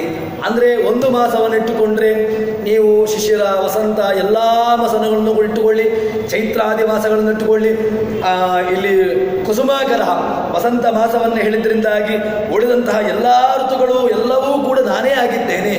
ಶಿಶರಋತೋ ಎಲ್ಲವೂ ಕೂಡ ತಾನೇ ಆಗಿದ್ದೇನೆ, ತನ್ನ ನಿಯಮದಲ್ಲಿದ್ದುಕೊಂಡು ತಾನೇ ಅವುಗಳಲ್ಲಿ ಪಾಲನೆ ಮಾಡ್ತಾ ಇದ್ದೇನೆ ಎಂಬ ಅಂಶವನ್ನು ಅರ್ಜುನನಿಗೆ ಹೇಳ್ತಾ ಇದ್ದಾನೆ. ಇನ್ನು ಮುಂದಕ್ಕೆ ಹೇಳ್ತಾನೆ, ದ್ಯೂತಂ ಚರಯತಾಮಸ್ಮಿ ತೇಜಸ್ವಿನಾಮಹಂ ಜಯೋಸ್ಮಿ ವ್ಯವಸಾಯೋಸ್ಮಿ ಸತ್ವಂ ಸತ್ವವತಾಮಹಂ. ದ್ಯೂತ ಜೂಜಾಟ. ಹಾಗಾದರೆ ಕೃಷ್ಣ ಹೇಳ್ತಾನೆ ಜೂಜಾಟದಲ್ಲಿ ನಾನಿದ್ದೇನೆ. ಓ, ಭಗವಂತ ಜೂಜಾಟದಲ್ಲಿದ್ದಾನೆ ಅಂತ ಹೇಳಿದ್ರೆ ಹಾಗೆ ನಾವು ಜೂಜು ಮಾಡ್ಬೋದು. ನಾವು ಲೌಕಿಕವಾಗಿಯೂ ಕೂಡ ನಾವು ಏನೋ ಒಂದು ಯಾವುದಕ್ಕೋ ಒಂದು ಇಂತಿಷ್ಟು ಹಣವನ್ನು ಹಾಕುವಂತಹದ್ದು ತನ್ಮೂಲಕ ಹೇಗಿದ್ದರೂ ಕೂಡ ಭಗವಂತನಿದ್ದಾನೆ ಅಂತ ಹೇಳಿದ ಮೇಲೆ ಭಗವಂತನಿದ್ದಾನಲ್ವ, ಭಗವಂತನ ವಿಭೂತಿ ರೂಪ ಉಂಟಲ್ವ, ತನ್ಮೂಲಕವಾಗಿ ನಾವು ಕೂಡ ದ್ಯೂತವನ್ನು ಆಡ್ಬೋದಲ್ವ ಅಂತ ಹೇಳಿದರೆ, ದ್ಯೂತ ಅಂತ ಹೇಳಿದರೆ ಆ ಕಪಟಿಗಳ ಜೂಜಾಟದಲ್ಲಿ ಇದ್ದಾನೆ. ಯಾಕೆ ಅಂದರೆ ನಮಗೆ ಎಲ್ಲಿ ಗೊತ್ತಾಗ್ತದೆ ಅಂತ ಹೇಳಿದರೆ, ಆ ಕ್ಷೀರ ಸಮುದ್ರದ ಅಥನ ಕಾಲದಲ್ಲಿ ಒಂದು ಬದಿಯಲ್ಲಿ ಅಸುರರು, ಒಂದು ಬದಿಯಲ್ಲಿ ದೇವತೆಗಳು ಇಬ್ಬರೂ ಕೂಡ ಆ ಕ್ಷೀರ ಸಮುದ್ರವನ್ನು ಮಥನೆ ಮಾಡ್ತಾರೆ. ಮಥನೆ ಮಾಡಿದಾಗ ಅಲ್ಲಿ ದೇವತೆಗಳಿಗೂ ನಿಶಕ್ತಿ ಬರ್ತದೆ, ಇಲ್ಲಿ ದೈತ್ಯರಿಗೂ ಕೂಡ ನಿಶಕ್ತಿ ಬರ್ತದೆ. ಒಂದು ರೂಪದಲ್ಲಿ ದೇವತೆಗಳು ಒಳಗೂ ಹೋಗ್ತಾನೆ, ಒಂದು ರೂಪದಲ್ಲಿ ಅಸುರರ ಒಳಗೂ ಹೋಗ್ತಾನೆ. ಇನ್ನು ಮಂದರ ಪರ್ವತ ಅದು ಭೂಮಿಯ ಒಳಕ್ಕೆ ಹೋದಾಗ ಅಲ್ಲಿ ಒಳಗಿದ್ದುಕೊಂಡು ತಾನು ಕೂರ್ಮನಾಮಕನಾಗಿ ಅಲ್ಲಿ ಆ ಬೆಟ್ಟವನ್ನು ಎತ್ತಿ ಹಿಡಿದು ತಾನು ಅದನ್ನು ರಕ್ಷಣೆ ಮಾಡ್ತಾನೆ. ಆ ಕೂರ್ಮ ರೂಪದಲ್ಲಿದ್ದ ಮೇಲೆ ಅದು ಕೊನೆಗೆ ಹಾರ್ಲಿಕ್ಕೆ ಶುರು ಮಾಡ್ತದೆ. ಕೊನೆಗೆ ಅಲ್ಲಿಯೂ ಕೂಡ ಒಳಗಡೆ ಹೋಗಿ ಅಲ್ಲಿಯೂ ರಕ್ಷಣೆ ಮಾಡ್ತಾನೆ. ಅಂದರೆ ಏನಾಯಿತು, ಭಗವಂತ ಇಲ್ಲಿ ಹಾವಿನ ಒಳಗೆ ಆ ವಾಸುಕಿಯ ಒಳಗೂ ಹೋಗಿ ಅವನಿಗೂ ನಿಶಕ್ತಿ ಆಯಿತು. ಅಲ್ಲಿಯೂ ಕೂಡ ಆ ಭಗವಂತ ತಾನು ಒಂದು ರೂಪದಲ್ಲಿದ್ದುಕೊಂಡು ಎಲ್ಲವನ್ನೂ ಕೂಡ, ಅಂದರೆ ಮಾಡಿದ್ಯಾರು ಕೇಳಿದರೆ ದೇವತೆಗಳು ಅಸುರರು, ಮಾಡಿಸಿದವನೇ ಯಾರು ಕೇಳಿದರೆ ಭಗವಂತನೇ. ಎಲ್ಲ ಕಡೆಗಳಲ್ಲಿ ಇದ್ದುಕೊಂಡು ಭಗವಂತನೇ ಅಲ್ಲಿ ಮಾಡಿರತಕ್ಕಂಥದ್ದು.